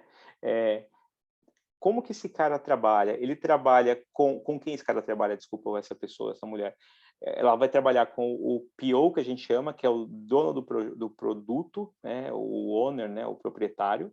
E um time, que é o time que executa. Que em tecnologia a gente fala que é o time de desenvolvimento, mas, por exemplo, Pedro, se você estiver construindo aí o teu código de cultura, provavelmente vão ser as pessoas que efetivamente vão colocar a mão na massa, né? Pô, Juliana, a gente é pequeno, tem que ter gente espalhada para fazer cada uma desses papéis? Olha, se vocês conseguirem separar muito bem as responsabilidades, dá para, às vezes, fazer um pouquinho de tudo, principalmente no começo, quando a gente está começando e não tem muita gente disponível, a gente acaba misturando um pouco dos papéis, mas é importante que as atividades, né, a cabeça ali, ela esteja clara, esteja envolvida. Então, resumindo, o cara do Scrum é o cara que tem que garantir que os impedimentos vão ser tirados, né? E, além disso, é o cara que vai trabalhar para garantir que o método está sendo cumprido. Então, é como se ele fosse o guardião ali do método. Ele não necessariamente vai colocar a mão na massa, mas ele vai ajudar os outros a resolver os problemas. Pô, sei lá, Juliano, aqui a Júlia está num projeto aqui como Scrum Master, o Pedro está pedindo ajuda dela de novo, usando exemplo aqui do código de cultura. Estou com um problema aqui porque eu não estou conseguindo entrevistar, sei lá, os professores e eu preciso de uma agenda dos caras. Júlia, como Scrum Master, ela não só vai acompanhar a evolução do projeto, mas ela também vai tentar falar com os professores, ligar e fazer aquele corre extra ali para apoiar na evolução, tá? O Product Owner, em tese, ele não cuida não apenas só do backlog, das coisas que vão ser desenvolvidas, mas ele é a pessoa que vai fazer a interface com o cliente. Então, é a pessoa que vai olhar e falar, putz, ou, sei lá, a Bia aqui, por exemplo, seria no projeto do novo site, pode ser a PO. Ela que vai falar com o aluno, com o professor, ou com as outras pessoas que vão acessar, e perguntar, putz, o que você acha que é importante ter aqui no nosso site? Ah, isso, isso, isso. E ela vai catalogar tudo e vai definir um backlog, né, uma lista de desejos ali, e vai priorizar aquilo de acordo com o quê? Com esforço, com a quantidade de pessoas que fizeram menção àquilo, e definir, olha, galera, eu estou aqui com uma lista de coisas para fazer, eu não sei se vai dar para fazer tudo, mas do que eu escutei de feedback dos alunos, isso aqui é a prioridade, ó, na próxima interação, galera, ó, feedback do aluno em relação a isso foi bacana, vamos ter que refazer, não, ó, eles pediram que agora a prioridade seja outra, então, basicamente, ela vai controlar a próxima etapa que vai ser desenvolvida, e aí o time, né, basicamente, ele vai trabalhar dentro dessas sprints definindo que, olha, todo dia a gente vai combinar o que cada um faz, então tem a tal da daily, né, que é a reunião de 15 minutos, normalmente a gente fazia de pé no escritório, 15 minutos de pé, porque aí não vira conversa de meia hora, assim, normalmente é uma conversa, e eu faço como equipe, todo dia, tá tudo assim, todo dia a gente faz, ó, 15 minutos, eu, Juliano, hoje tenho que fazer A, B e C, ontem eu consegui terminar, eu tenho um impedimento, que é, por exemplo, putz, sei lá, cara, meu filho tá doente, eu tenho que levar ele no hospital, tô com um impedimento. Ou, sei lá, a Andrea me chamou para uma outra reunião aqui do Sempre Fé e eu não vou conseguir entregar para vocês o texto que eu me prometi na data de hoje. Então, a ideia ali é que você consiga, dia a dia, reduzir o maior tempo, reduzir o tempo de feedback e atuar nas emergências. Então, você trabalha aqui quase que diariamente. Pô, Juliano, você não entregou. Ah, puta, o sistema caiu ontem, estava com dificuldade. O sistema voltou, legal. Então, a gente vai fazer. Então, você tenta reduzir o risco, né, a variabilidade do projeto, não sei se está claro para vocês, reduzindo o tempo de resposta. Quanto mais rápido eu souber que tem um problema, um impedimento, e eu tentar atuar, maior as chances de eu conseguir resolver aquilo de forma rápida. Tá? Então, daí a ideia desse ciclo de 24 horas, né, da daily, né? E aí, no final, como a gente comentou aqui, da sprint, você sempre vai ter alguma demonstração, alguma feature funcionando, sei lá, alguma coisa efetiva que funciona ocorrendo, tá? Importante lembrar, e aí aqui eu falei lá no começo de projeto que é uma coisa temporária, que ela tem começo, meio e fim, que é muito comum nas empresas, nas instituições, a pessoa que está tocando o projeto também tem 1000 outras coisas para fazer, né? Então, o que a gente fala é que é difícil você conseguir focar num projeto que é importante se você tem um monte de urgência, né? Um monte de incêndio para apagar todo dia. Então, o modelo Waterfall, como ele não é tão rígido em relação a essas dinâmicas, ele não exige tanto dessa burocracia, que é ágil, mas tem uma rotina pesada todo dia, às vezes você consegue ali, pô, não fiz hoje, amanhã eu faço, às vezes atrasa, às vezes você faz um corre na semana e termina. Aqui não, né?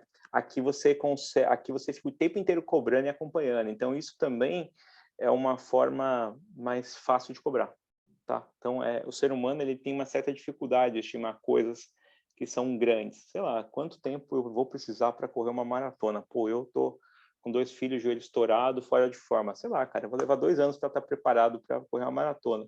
Pô, Juliano, quanto tempo você acha que você estima? Aliás, Juliano, você consegue estimar fácil quanto tempo você leva para chegar em casa hoje? Puta, sei lá, vou abrir o Google Maps aqui, vou olhar o trânsito e vou falar, ó, consigo chegar em 20 minutos. Então, coisas que são pequenas, a gente tem muito mais facilidade de estimar e a chance de erro é menor.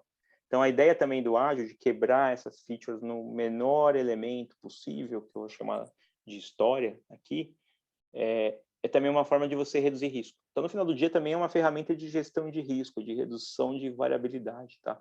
Eu gosto bastante de ler lá, não necessariamente sou muito fã, do Nassim Taleb, lá do Black Swan, de vários outros livros de gestão de risco, e eu acho que o modelo ágil, né, para quem gosta dessa disciplina aqui, ele acaba ajudando muito a tirar volatilidade, tirar risco, tirar imprevisibilidade do caminho. Ou pelo menos dar mais visibilidade. Faz sentido, turma, que eu estou falando? Estou viajando muito? Faz sentido. Boa. Legal. Muito bem. Então, lembre-se disso. Esse material eu posso compartilhar com vocês aqui no final. Também a reunião está gravada. Mas essa é um rito, que a gente chama, né, um ritual de como que funciona uma sprint dentro de um modelo ágil. Você tem pessoas definidas, você tem uma lista de coisas que foram priorizadas de acordo com o feedback do cliente, você planeja de forma diária que faz, você acompanha todo dia, né? No final do dia, você tem um Scrum Master para tirar impedimento, e depois de, sei lá, 1 semana, 4 semanas, 2 semanas, que é o padrão, você faz uma retrospectiva e faz uma demo. Então, ó, deu certo? Deu. E aí vocês não podem esquecer também que lembra que projeto é um processo. Você também é um momento de você revisar o processo. Fala, pô, Mari, olha, você estava como Scrum Master aqui nesse projeto e então, a gente chegando aqui na demo, aqui no final, e a gente até conseguiu entregar, mas, putz, teve muito problema para fazer a daily porque o horário não tá legal. Podemos calibrar o horário da daily na próxima sprint para outro horário? Ou podemos pedir para, sei lá, o Pedro participar mais e cumprir mais os prazos, que virou gargalo? Então, isso também é um momento de vocês repactuarem como vocês trabalham. Então, não é só sobre o que vocês entregam, mas como vocês trabalham. Faz sentido? Legal. Não, por favor, não caiam na falácia de muitos grupos que falam, ah, não, tá tudo legal, tá legal, e lá no grupo de WhatsApp tá um metendo o pau no outro, falando, olha, pô, o cara é um preguiçoso, não faz nada, pô, a guria prometeu que ia fazer. Não, o momento da retrospectiva, né, a Luciana tá aqui de saída e agradeço ela por ter participado, é o momento da gente conseguir também falar das coisas difíceis de uma forma, obviamente, educada, né, dentro do modelo de feedback, de falar, olha, puta, gostei disso, não gostei disso. Então, basicamente, turma, é um momento também de vocês repactuarem como está o ritmo de trabalho. Pô, é muito comum no começo a gente errar pra caramba a mão na quantidade de trabalho que a gente acha que vai dar conta de fazer. Para cima ou para baixo. É comum demais. Porque a gente não tem noção de uma coisa muito importante, que é o ritmo do trabalho. O que é o ritmo, né, que a gente chama de velocity, né, dentro do sprint? É a capacidade daquele grupo junto conduzir um projeto.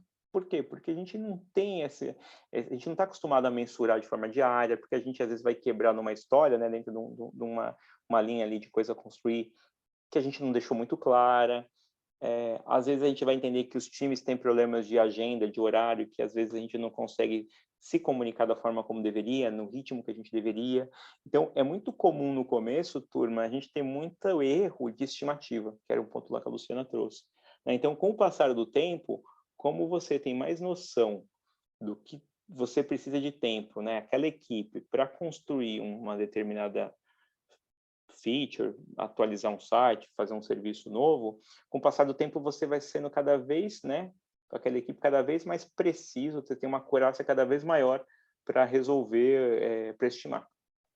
Então, em resumo, esse é um ponto importante também. Você tende a começar errando muito, você deveria evoluir para errar pouco. E aí, óbvio, se você tem uma mudança de equipe, mudou uma pessoa entre outra, putz, você vai meio que voltar para casa 1, né? Não sei aqui quem joga tabuleiro aqui, mas da galera da minha época, assim, puta, volta para casa 1, porque você vai ter que começar de novo, porque o velocity da equipe muda. É meio parecido com o esporte, né? O esporte de, sei lá, revezamento, né, de atletismo. Putz, se você muda um elemento, né, uma pessoa dos corredores e das corredoras, puta, muda toda a dinâmica, muda o modo com o qual você tem que passar o bastão. Então, literalmente, isso impacta na produtividade da equipe. De novo, né? Isso aqui quando eu estou falando já de equipes altamente produtivas, que tem assim um foco de 100% do tempo, que tem uma complexidade, uma responsabilidade muito grande, né? Então, a forma de você ir mensurando no tempo, ela vai evoluindo, mas obviamente para uma equipe que produz muito, né? Às vezes uma equipe que produz muito com 8 pessoas, ela produz mais do que, sei lá, 3, 4 outros times, porque eles têm uma... É como se fosse quase futebol, turma. Sabe aquele negócio ali você chuta a bola, o jogador do time já sabe onde você vai mandar a bola, sabe? Então, esse negócio é super importante em gestão de equipe. Então, aqui também é um experimento bacana para vocês se conhecerem enquanto equipe, como vocês trabalham, como vocês se ajudam, tá? E dá pau pra caramba também, tá? Não é tudo perfeito, não. E aí, acho que tem mais 2 ou 3 slides curtinhos aqui para vocês, né? Eu gosto muito eu gosto muito do Gilbert aqui. Aí a gente fala, pô, Juliano, o que é essa história? O que é essa coisa que a gente precisa desenvolver, né? E eu falo muito que eu gosto muito desse definição de uma história, né? Então, é uma unidade de trabalho ela tem que ser uma unidade escrita da perspectiva do usuário final, tá, turma? Então, Mari falou do site. Ah, eu quero um site com uma ferramenta de... Mari, eu tô pegando o seu pé hoje, mas nada, pessoal. Tô pegando o site aqui, eu quero essas features. Tá bom, então escreve ali, ó, como, o que eu quero e por quê. Né? Então, quem, o que e por quê. Né? Então, esse é o ponto. Você não pode, obviamente, que nem aqui no Cartoon, falar, eu quero todas as features e eu quero que você faça tudo. Não, eu quero que você tenha um lugar para eu poder mandar um e-mail para o meu professor. Ou eu quero um lugar onde eu possa tirar um relatório das minhas faltas. Ah, por quê? Porque com isso eu consigo saber a minha assiduidade. Legal. Então, a ideia é que essas unidades, elas sejam, né, autoexplicativas, e quando a equipe olha que vai desenvolver aquilo, a equipe pode decidir como ela vai fazer aquilo, né? Como no sentido de... desculpa, pessoal. Ela vai descobrir isso, ela vai decidir isso da melhor forma como entregar. Então, a gente trabalha muito aqui, não é definindo o que eu quero que seja entregue, é definindo o resultado que eu busco. É diferente pedir isso para a equipe, né? Por exemplo, uma coisa é eu chegar para a minha equipe e falar, pessoal, eu quero que vocês desenvolvam um chatbot de WhatsApp para que os alunos que precisam de uma segunda via do boleto aqui na minha escola possam entrar em contato com isso. Isso eu estou dando para eles uma ordem de algo que eles precisam entregar, né? Outra coisa é falar para minha equipe, galera, eu tenho um problema de inadimplência e de alunos reclamando que não receberam boleto. Eu preciso que vocês me ajudem a melhorar e garantir que todos os alunos tenham um boleto para pagar no dia do vencimento. Nesse segundo escopo, é muito mais amplo, mas ele está muito mais focado em resolver o problema. No primeiro exemplo, ele é muito mais específico, mas não quer dizer que o chatbot vai resolver a questão da inadimplência, né? Então, a diferença da história aqui, né, e da perspectiva de vocês, é entender qual é o resultado que vocês querem, e não é o que vocês querem. E a gente está muito acostumado, até por falta de experiência, e não é experiência de vocês, é porque tudo que é novo para a gente não tem experiência, de definir o que a gente acha que vai funcionar. E a gente tem que pensar muito no o que a gente quer resolver. E, normalmente, as pessoas, provavelmente, sei lá, Gabriela, Pedro aqui, Felipe, Júlia, vão ter soluções diferentes para resolver uma coisa que, né, ou para chegar numa solução que a gente procura. Então, essa é uma ponta super sutil, é uma coisa muito, como eu posso dizer, subjetiva, mas pensando em ser efetivo, em entregar valor e trazer resultado, faz toda a diferença. Ou seja, eu não quero pedir para a equipe, decidir para a equipe o que eles têm que fazer. Eu quero passar um problema e eles que se resolvam, eles que se degladeiem para achar uma solução e implementar a solução. Vocês entenderam a sutileza da coisa?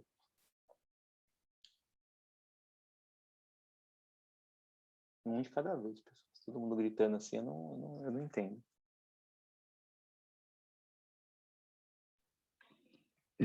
Então, Juliano, eu acho que, como você falou, é uma coisa sutil de pegar, mas tem que testar, né? Tô tentando digerir aqui, mas tá bom, tá dando para ver uma lógica diferente aí.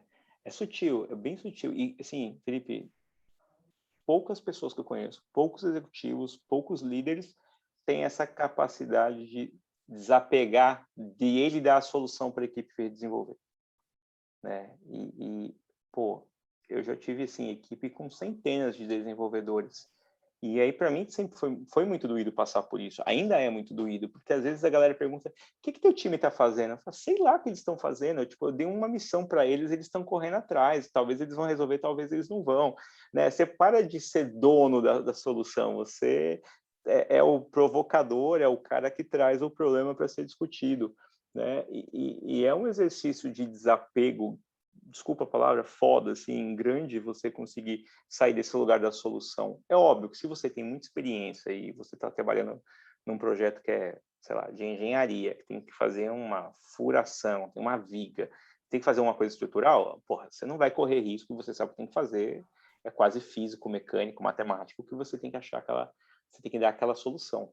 Mas, normalmente, na vida real, no mundo dos negócios, né, das instituições, você não tem uma fórmula a ser seguida, né? Então, é desafiador, mas, cara, ao mesmo tempo é libertador. Você não precisa saber o que a equipe está fazendo, mas você sabe que eles estão tentando achar a melhor solução possível para um problema que você trouxe para eles resolver, né? E eu acho que aqui é importante também porque faz com que vocês, às vezes, achem soluções que são, como posso dizer, soluções que não são óbvias, né? No sentido de que, pô, às vezes você acha uma coisa muito mais fácil de resolver do que você, por exemplo, tinha na sua cabeça. Eu gosto de 2 exemplos muito legais aqui, só por respeito ao tempo que está acabando. Eu não sei se alguém já viu essa história, que eu não sei se é uma lenda ou mas é verdade, que o Bill Gates, na época que ele estava na Microsoft, lá nos anos 80, anos 90, ele pegava os projetos e as missões mais complexas e dava para os desenvolvedores mais inteligentes e preguiçosos. Alguém já viu essa história aqui? Não? E alguém sabe por que ele fazia isso? Eu acho que eu conheço isso, que vai resolver mais rápido. Provavelmente isso aí, Júlia, porque o desenvolvedor preguiçoso, né, e inteligente, ele vai procurar a forma mais rápida de se livrar daquele problema e provavelmente ele vai fazer de uma forma elegante, ele não vai fazer a gambiarra. Então, assim, né, e se você dá para um cara que é apaixonado pelo problema, ele vai ficar pensando em 1000 hipóteses, coisas do gênero, e ele, sabe, só meu, puta, não, eu quero me livrar. E tem uma outra história da Amazon que eu acho super legal. Quando o pessoal da Amazon estava começando, né, lá na época, ainda nos Estados Unidos, não tinha operação no Brasil, não sei se a Andrea já ouviu essa história, Andrea, senão você me corrige aí se eu estiver falando besteira. Uma equipe de desenvolvimento deles, né, uma desenvolvedora chegou e falou, olha, eu queria lá para o PO, né, para o gerente do produto, eu tive uma ideia aqui que eu acho que é super legal e eu queria testar, a gente pode? Eu falei, meu, você é desenvolvedor, cara, o que você quer? Não, a ideia é a seguinte, ó, quando o cliente estiver no checkout lá para fechar o carrinho para pagar, a gente podia colocar ali embaixo uns 2 ou 3 produtos que são correlatos, que eventualmente ele pode comprar junto para aumentar as vendas. E aí o cara do produto falou, meu, cala a boca, você não sabe porra nenhuma. Isso é verdade, tá? Você não sabe nada. E aí, tipo, ele continuou insistindo e depois, numa próxima sprint, eles decidiram fazer, né, colocar isso para testar, e o Pio falou, eu vou testar porque você está me enchendo o saco, mas eu não acho que esse negócio vai dar em nada. E aí isso só aumentou 30% o faturamento da Amazon, tá? Então, olha que interessante, né? Quando você abre espaço para as pessoas trazerem soluções, às vezes elas vão vir com ideias malucas, muitas vezes podem funcionar, mas às vezes você vai encontrar alguém que vai trazer 30% a mais de venda para você e de receita, e isso é uma coisa que, pô, provavelmente um gestor não teria pensado sozinho, né? Então, a ideia do coletivo aqui, que está no dia a dia, que olha o indicador, faz muito sentido. Então, turma, assim, só para vocês entenderem, o poder de delegar a solução para as pessoas que estão na execução, obviamente, se as pessoas são comprometidas e capazes, às vezes pode surpreender a gente para forma positiva, desculpa. Uhum. Pode falar, Fê. Não, pode ir. Eu tenho uma pergunta, mas eu não sei se eu vou conseguir explicar bem a minha pergunta, né? Então vai em pedacinhos, não tem no ar. Tá. Então, vamos supor que aqui no nosso projeto a gente estava até agora trabalhando com o modelo mais tradicional, onde a gente tem esses gerentes que cobram e que, enfim, os espaços de decisões e criações não são tão colaborativos, né, quanto nesse modelo. Para a gente começar a dar esse primeiro passo, além do papel da pessoa que estava ali na liderança, de não se colocar nesse papel de, eu apresento o problema e eu apresento a solução para o problema, como que a gente faz para estimular a equipe, para que eles ganhem protagonismo, para começar a propor mais ideias, assim, porque, assim, é a minha experiência, né? Às vezes, quando a gente recebe novos membros nos projetos, eles veem as pessoas que já estão como referência, acham que não tem bagagem suficiente para propor ideias. Eu não sei tanto quanto aquela pessoa que está na liderança, eu acho que a minha ideia não é boa, acho que eu não tenho como propor. E aí, eu queria saber como a gente pode estimular mais os nossos membros e a nossa equipe a ser mais propositiva, mais protagonista nesse processo, mas eu não sei se deu para entender. Não, deu, você só fez a pergunta mais difícil de responder, na verdade. É difícil, assim, eu vou falar por experiência, tá? para mim, eu já vivi isso de 2 ou 3 formas diferentes, tá? Chamar já de Gabi, que tem intimidade, assim, Gabriela. Tem um lugar que é muito, assim, top-down, né? Que é um lugar muito mais corporativo. E aí isso é muito comum quando você tem um lugar de uma cultura muito difícil, muito dura de entrar, e que o cara fala assim, ó, tem que ser desse jeito, porque eu sou o presidente, estou mandando, e é assim que eu quero trabalhar agora. Isso funciona? Funciona. Funciona com um ponto de atenção, desde que você tenha pessoas dentro da equipe que estejam dispostas a abraçar essa causa e vão mostrar resultado. E aí isso meio que gera uma onda positiva de, olha, ó, o time da Gabi está fazendo, pô, Felipe, acho que você devia também dar uma olhada aí, talvez isso te atenda. Né? Óbvio que você vai ter sempre 30% na largada que apoia, você vai ter 30% que é detrator e 40% que está na meiuca ali, que é o centrão que vai jogar para quem estiver ganhando. Tem uma forma que eu gosto de fazer, que ela acaba sendo um pouco mais construtivista, por assim dizer, que é muito na base do experimentar. É de pegar uma equipe, pegar um projeto e fazer direitinho, sabe? E avaliar o que está acontecendo. E aí você não precisa virar a chave de uma vez, que nem esse modelo top-down, né? Mas você pega um projeto e faz direitinho e vê o que deu pau. É que nem o modelo Lean, né? É o próprio ágil em si, né? O ágil em cima do ágil. Faz o projeto e vê que aprendeu. Pô, né? Acho que, eu não sei se foi a Gabi ou o Mário que vocês deu o exemplo lá de conseguir fazer acho que foi a Mário na consultoria o projeto. Então, eu acho que isso pode gerar um movimento de gente positivo, de falar, pô, a gente fez um projeto aqui super legal. Ô, Laura, você acha que faz sentido você fazer isso também, né? Ou seja, replicar essa metodologia? O Pedro tá curioso. O Pedro ficou sabendo, o que essa galera tá fazendo aí? Porque, assim, no final do dia, as pessoas são curiosas, né? Então, se você mostra que uma coisa está funcionando, né, 30% vai comprar, os outros 40% vêm a reboque, se você fizer um trabalho bem feito, vai ter os detratores. Aí os detratores é a vida, né? Então, assim, tipo, não tem muito como fugir disso. Mas, respondendo a sua pergunta, Gabriela, eu acho que tem esses 2 caminhos. Tem muito de vocês terem ou alguém de cima decidindo, que não é o caso, porque eu acho que a gente aqui está todo mundo porque quer, de forma voluntária, com um propósito muito mais forte, ou pegando projetos, experimentando e trazendo isso para compartilhar com o grupo. E eu imagino que vocês devem ter alguma liderança que acompanha e compartilha essas vitórias e vai mostrando. Assim, a parte boa de você mostrar demos que funciona é que você começa a mostrar para a galera, né? Ó, o site já está nascendo, ó, o código de cultura já está no ar. Ah, mas não está perfeito, mas está funcionando. Então, e aí tem uma questão muito que eu gosto muito, que é gestão de mudança. Não sei se vocês já ouviram falar desse termo. Tem um livro aqui que eu vou depois mandar para vocês aqui no grupo, que chama Philip Kotler. Não é o Kotler, tá? É Kotler, com K-O-T-T-E-R. Que ele fala muito de como você implementa a mudança, tá? E aí tem 7 ou 8 regras do Philip Kotler, e eu sempre uso a primeira, que é a mais importante, é assim, crie senso de urgência.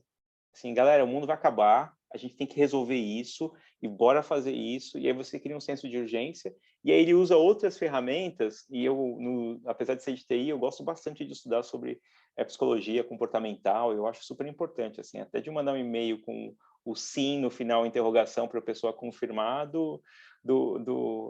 tipo, cenários que a pessoa não tem muita escolha, aí é meio maquiavélico, mas também é uma forma de você conseguir mobilizar as pessoas, né? Alinhar incentivos, né?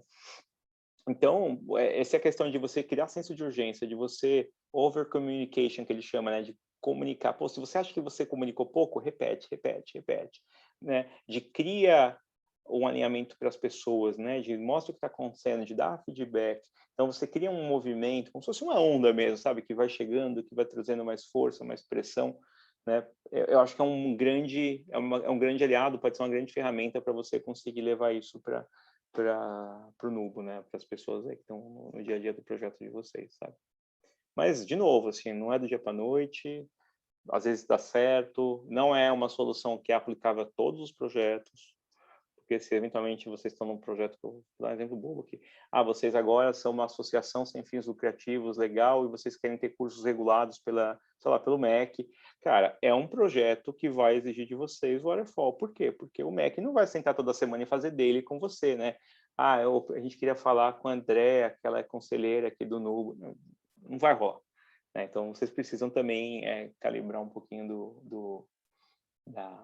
da ferramenta de acordo com a necessidade, né? E aí, turma, assim, né, eu falei aqui dos papéis, então eu não vou repetir muito, né, mas do que cada um faz, o Scrum Master, que é o cara que tira os impedimentos, que garante o método, o do Dev Team, é o time que vai executar, que é um grupo multifuncional, que vai fazer análise, vai implementar, vai testar. De novo, o Dev Team, ele também, não é porque tem um Scrum e tem um PO, que ele não vai olhar o método do trabalho, né? Todo mundo aqui tem uma visão compartilhada. Uma coisa importante aqui, turma, só para vocês entenderem, eu, né, tipo, já trabalhei com grupos de Scrum de, sei lá, 4 pessoas, 3 pessoas, menos que isso não é funcional, fica meio, pô, a gente tá junto aqui na mesa, vamos fazer uma daily de 15 minutos. Não faz muito sentido, né? Se a gente está todo dia junto, pelo menos se falando. Ao mesmo tempo, mais do que, sei lá, 12 pessoas já é disfuncional. Por quê? Porque, dado que o principal fator aqui para fazer esse negócio acontecer é comunicação e comunicação rápida, quanto mais pessoas você adiciona, você cresce, você vai, né, crescendo de forma geométrica o número de interações. Então, imagina numa rede, né? Você tem 9 pessoas, 12 pessoas, quantas linhas você tem que criar para todo mundo se falar. Se você traz uma pessoa adicional, você dobra o número de contatos, porque essa pessoa, né, vai ter que falar com todo mundo. Então, esse é um ponto importante. Mantenham grupos pequenos, tá? 4 a 12 pessoas no máximo. Pô, Juliana, mas eu preciso trazer aqui 13. Tudo bem, não é um problema. Mas tentem quebrar. Putz, grupos de 6. Quanto mais enxutos os grupos, maior a velocidade vocês conseguem ter. Óbvio que às vezes você vai precisar de um professor, um tutor, sei lá, um analista, uma pessoa de marketing juntas, né? Os grupos podem e devem ser multidisciplinares, mas é importante vocês lembrarem que tamanho aqui de equipe é importante e vocês precisam tomar esse cuidado, né? Entre naquele lugar, se tiver muita gente, de cada pessoa extra, além de gerar mais problemas de comunicação, tira o ritmo, diminui a velocidade de produção, né? Então, às vezes eu falo que tem muita empresa aqui que quer contratar 50 devs. Eu falo, cara, em vez de contratar 50 devs, tira metade das coisas que você está fazendo do pipeline que você não precisa, que normalmente você não precisa, que você vai conseguir manter uma velocidade bacana e produzir coisa legal. Mas é contra-intuitivo. É contra-intuitivo você focar no que importa e que se você trazer mais pessoas, você vai produzir menos. Mas acontece, os dados mostram. Assim. Bem, turma, só para chegar no nosso finalzinho aqui, aí acho que aqui é uma coisa que eu adicionei, eu não sei que vocês já usaram, então fiquem à vontade, mas assim, ferramenta de gestão de projeto, ágil, waterfall, gratuita, paga, é o que mais tem no mundo. Sempre alguém vai falar, eu sou do time do Trello. Pô, o Trello é fácil. Mas o Trello é difícil de você conseguir ter uma visão de portfólio. Que é você quando, por exemplo, vamos supor, Gabi, que você está olhando 4 projetos, você quer saber qual que está bom, qual que não está. É verdade. Tem o Gira. O Gira é parecido com o Trello. Eu gosto do Monday, né? Porque ele é super intuitivo, ele é bacaninho, ele é bonitinho. Não, eu sou mais tradicional aqui na nossa empresa, no nosso grupo, a gente usa o Project, que é o Waterfall, e é isso. E até o Project agora está ficando moderninho, tem uma versão de Kanban que eu não usei, mas parece que é ruim. E tem o Miro, que para mim é confuso, eu tenho dificuldade de usar o Miro, mas o Miro é muito para quem gosta de design, para coisas do gênero, você tem a persona, mas eu me perco.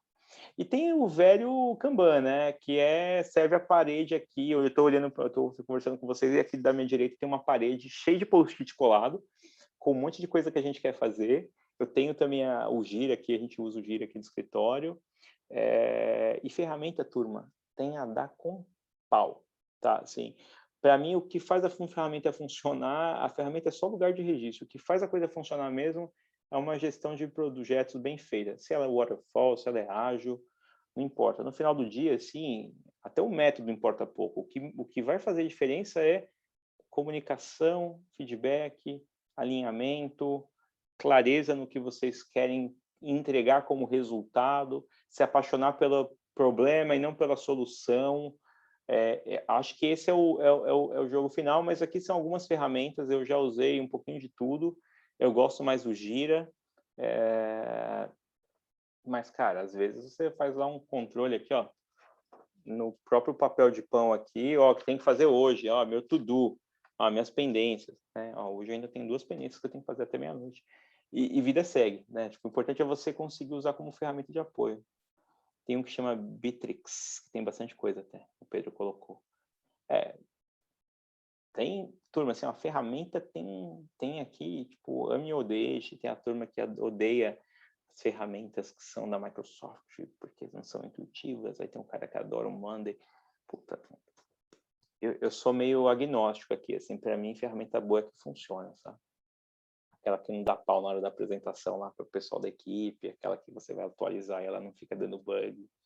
Acho que no final do dia conta mais quem está na liderança. Eu já vi projeto bem executado, assim, na parede, no post-it, assim, cara. Que eu olhava e não acreditava, assim, tipo, sei lá, te gastou tubos de post-it. Mas era um projeto super crítico, que tinha muito detalhe, que a gente pegou literalmente uma sala e envelopou, e de uma virada de sistema, e aí tinha, sei lá, 30 pessoas na sala, então era muito fácil todo mundo chegar, pegar o post-it, saber a cor, o lado onde estava, isso aqui já está feito, beleza. E aí, tipo, era meio que uma gincana quase no final do dia, porque era uma coisa, né, gestão à vista mesmo, quase planta de fábrica, mas é o que a gente sabia fazer e funcionava na época para poder fazer mudança de sistema, né? Eu imagino que se a gente tivesse que ficar olhando lá, hora a hora, porque a gente tinha que fazer hora a hora, né, a virada do sistema, né? Hora a hora. O que estava atualizado? Mas eu esqueci de atualizar o Gira. Não, tá. Post-it. Óbvio que o post-it caía. Que porra esse post-it? Alguém já fez isso? Não, já fiz. Coloca lá no concluído. Acontece, né? Mas aí são as histórias que sobram para a gente contar. Bem, turma, acho que era isso o que eu tinha aqui para compartilhar com vocês. Eu tentei resumir literalmente milênios de metodologias aqui num papo de 1 hora e pouquinho. Eu obviamente gosto bastante, me empolgo com o que eu faço, e eu queria saber aqui se, né, primeiro, vocês têm dúvidas, acho que a gente tem ainda mais 8 minutos aqui para tirar dúvidas, e se não tiverem dúvidas, se vocês querem algum feedback, precisam de alguma coisa aqui, eu estou super à disposição para falar depois e poder também, sei lá, eventualmente ajudar aí vocês em algumas iniciativas, né, eu sou um membro aqui do Sempre Fé aí, agradeço o convite da André aqui por me juntar ao projeto e também por estar aqui com vocês. E eu,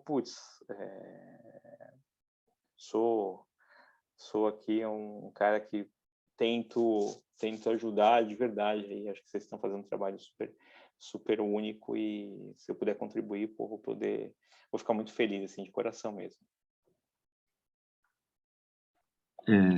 Juliano, brigadão pelo treinamento, assim.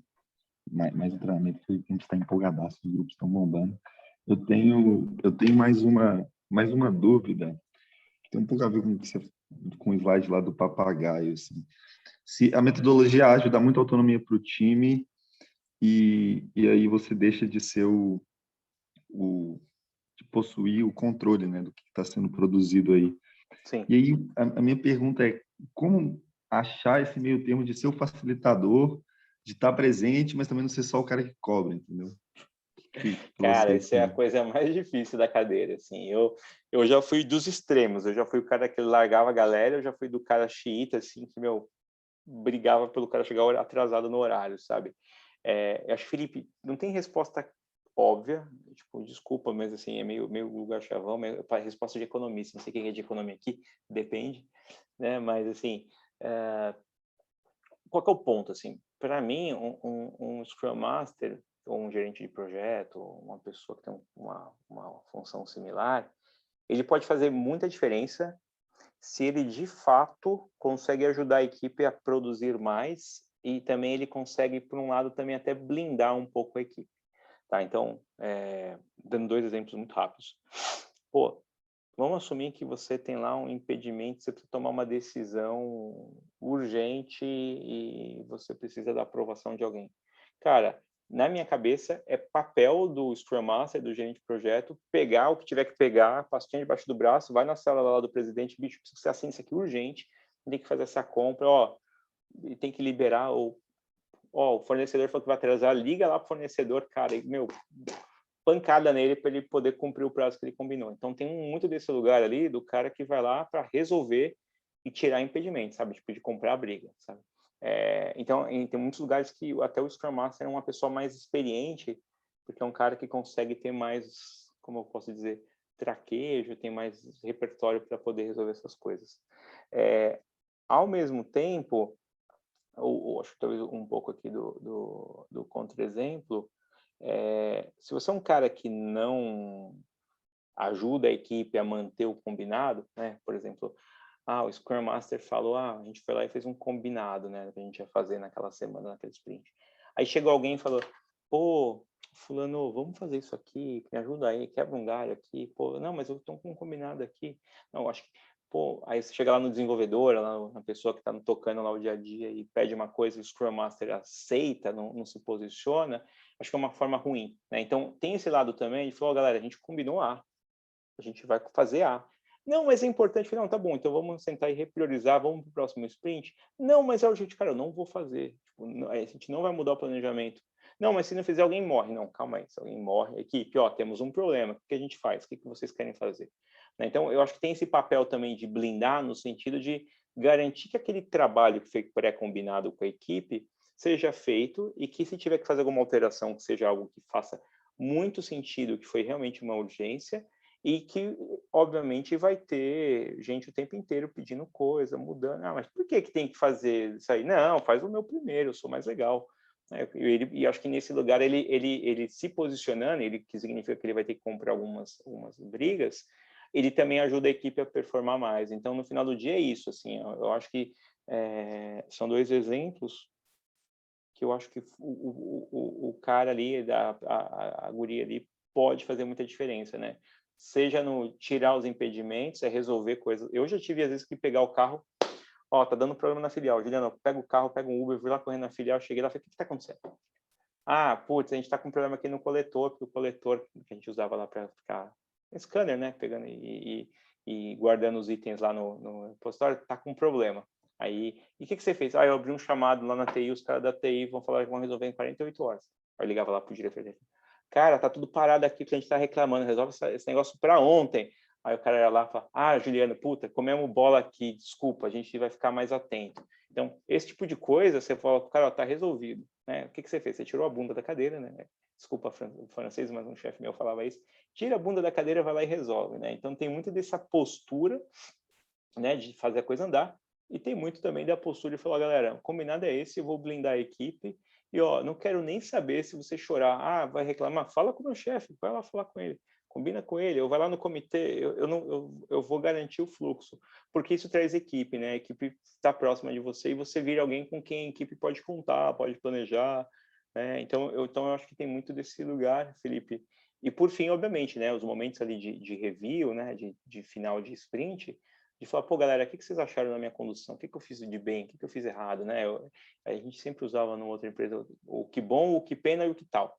Então, assim, que bom que você fez isso, que pena que você fez isso errado, não fez, e o que tal é uma sugestão de alguma coisa diferente para fazer. Então, eu acho que essa comunicação também, ela no tempo deveria, se as pessoas forem transparentes, deveria ajudar também você a ter um pouco mais de clareza de onde calibrar a mão, onde calibrar a energia, sabe? Show de bola. Obrigado. Mais dúvidas, angústias profundas? Temos aqui alguma última pergunta? Eu tenho, mas se alguém tiver, alguém que não perguntou, quiser perguntar, por favor, pergunta, que eu já falei bastante.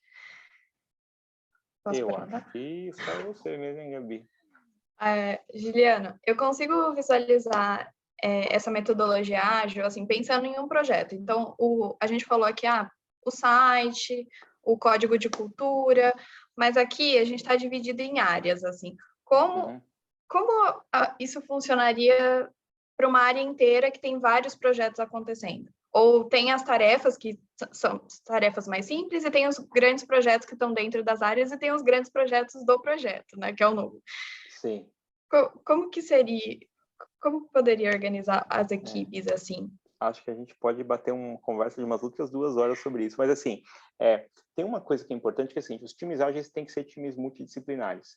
Se você tem um projeto que tem mais de uma área, e aí você está tentando fazer, concorrendo com projetos da própria área, você vai ter um problema. Então, a ideia é que a empresa, a organização, ela seja projetizada. Então, você tem uma esteira multidisciplinar, que os projetos, eles não têm mais uma área que é dono, os projetos são da organização. Então, sei lá, você está em marketing, a Júlia está em finanças, o Felipe está em operações, sei lá, pedagógico. Cara, não tem mais isso, você tem uma fronteira só. Por quê? Porque você vai priorizar tudo de acordo com o que traz mais valor, independente da área. Pô, Juliana, mas é difícil comparar financeiro com pedagógico. Mas é parte do exercício. Então, a minha recomendação é, quebra os projetos, não faz projeto grande, faz projeto pequeno, quebra. Ainda que tenha entre 4 fases, não importa, quebra, pequeno. Você vai errar menos, com mais frequência, mas vai errar menos, vai gastar menos energia. Projetiza. Tudo é projeto, não tem mais projeto de área A ou projeto de área B, né? O que você vai ter, obviamente, é alocar as pessoas de acordo com o que for mais prioritário, porque aí você resolve uma questão que eu acho que é o teu ponto, que é assim, pô, se a Gabriela tem que fazer o projeto de marketing e ao mesmo tempo, lá, sei lá, de fazer um novo site, e ao mesmo tempo ela tem que estar envolvida no projeto de captação de professores, o que é mais importante? Né? Mas eu vou gastar quantas horas aqui, quantas horas ali? É difícil você fazer isso se não está tudo debaixo da mesma estrutura, né? Então, você acaba tendo muito conflito se você tem projetos de dentro e de fora da área. Então, você não deveria, em tese, ter essa segregação. É tudo projeto, os times são multidisciplinares, não tem um dono de um projeto, tem o projeto está dentro de uma prioridade, que a liderança, no caso do Nubo, né, decidiu que é a lista, e se fazer escolhas, elas vão ser repactuadas dentro desse grupo. Então, sai um pouco do negócio tem que ter um pouco de desapego, assim, tipo, não tem mais produto, não tem mais projeto por área. Esse é um caminho sem volta. Mas a gente pode conversar depois, se quiser, eu deixo meu telefone e meu e-mail aqui, pode mandar um WhatsApp ou um e-mail, e a gente pode fazer um desenho juntos, se quiser, a gente marca uma conferência aí, eu posso dar um apoio para vocês, se vocês quiserem. Tá bom, muito obrigada, Juliana. De nada. Com certeza a gente quer. Muito obrigada. Eu espero ajudar, de verdade, turma. Como diz um amigo meu, não tem como tirar a meia sem tirar o sapato. Então, para poder projetizar, para trabalhar desse jeito, vai ter que mudar, vai ter dor, vai ter reclamação, mas eu acho que faz sentido, pelo menos no momento que vocês estão, pode ser que ajude bastante, tá bom? Galerinha, do meu lado era isso, estou super à disposição. Eu queria dizer que eu acho incrível o trabalho que vocês estão fazendo, de verdade, assim, vocês são super corajosos, assim, acho que fico muito feliz de contribuir um pouquinho e desejo aí que vocês sigam em pé embaixo e ajudando muita gente, viu? Foto, eu não sei como é que tira, me ajudem aí. Não, acho que saiu a sua tela, saiu. Não, primeiro eu queria agradecer você, Juliana, primeiro por ter aceito o convite, né, para entrar aqui na Sempre Fé. Realmente você é uma grande adição aqui ao grupo e por todo o aprendizado que você compartilhou aqui hoje com a gente. Eu, aprendi bastante aqui, imagino que todos aprenderam. Então, muito obrigada, viu?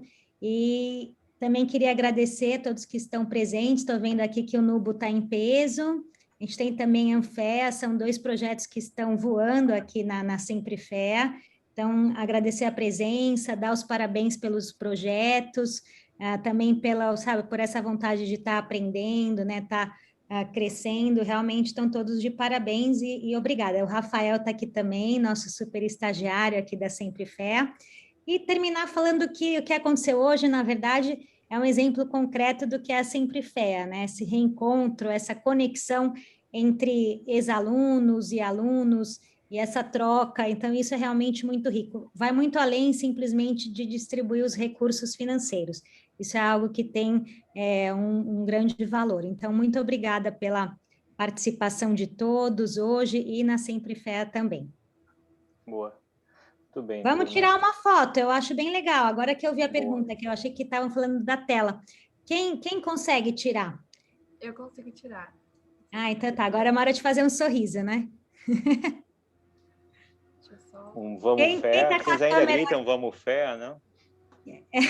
E quem está com a câmera fechada podia tentar abrir ou não? Abrir, né? Fiquem à O vontade pessoal aí. que está no bar aí, usa um filtro aí, que está em casa, não? Põe um fundo, né? Não, dá para usar bastante fundo hoje. Não sei se mais Boa. alguém vai ligar a câmera, senão... Pena que vamos lá. saiu bastante. Ah, não, ainda tem Tem bastante. bastante gente. Tem 17, chegou a ter 21. Não, foi bem Boa. legal. E tem várias pessoas perguntando aqui da gravação, viu? Que realmente, às vezes, o horário não funciona. É verdade. Vai ser, ainda vai... Aí. Boa. Deu certo? Bora. Só ninguém mandar mais mensagem no chat, que senão ele tampa o rosto das pessoas aqui. Mas vamos lá. Eu vou contar e aí vocês seguram mais uns 4 segundos, tá? Tá bom. 1, 2, 3, segura. Foi. Tirar mais uma que a Vitória saiu um pouquinho mexida aqui, então a gente tira mais uma. Vai. 1, 2, 3 e segura. E foi. Boa. Legal. Fotografado. Obrigada, Mari. Muito bom. Podemos parar já de gravar também, mas muito obrigada a todos.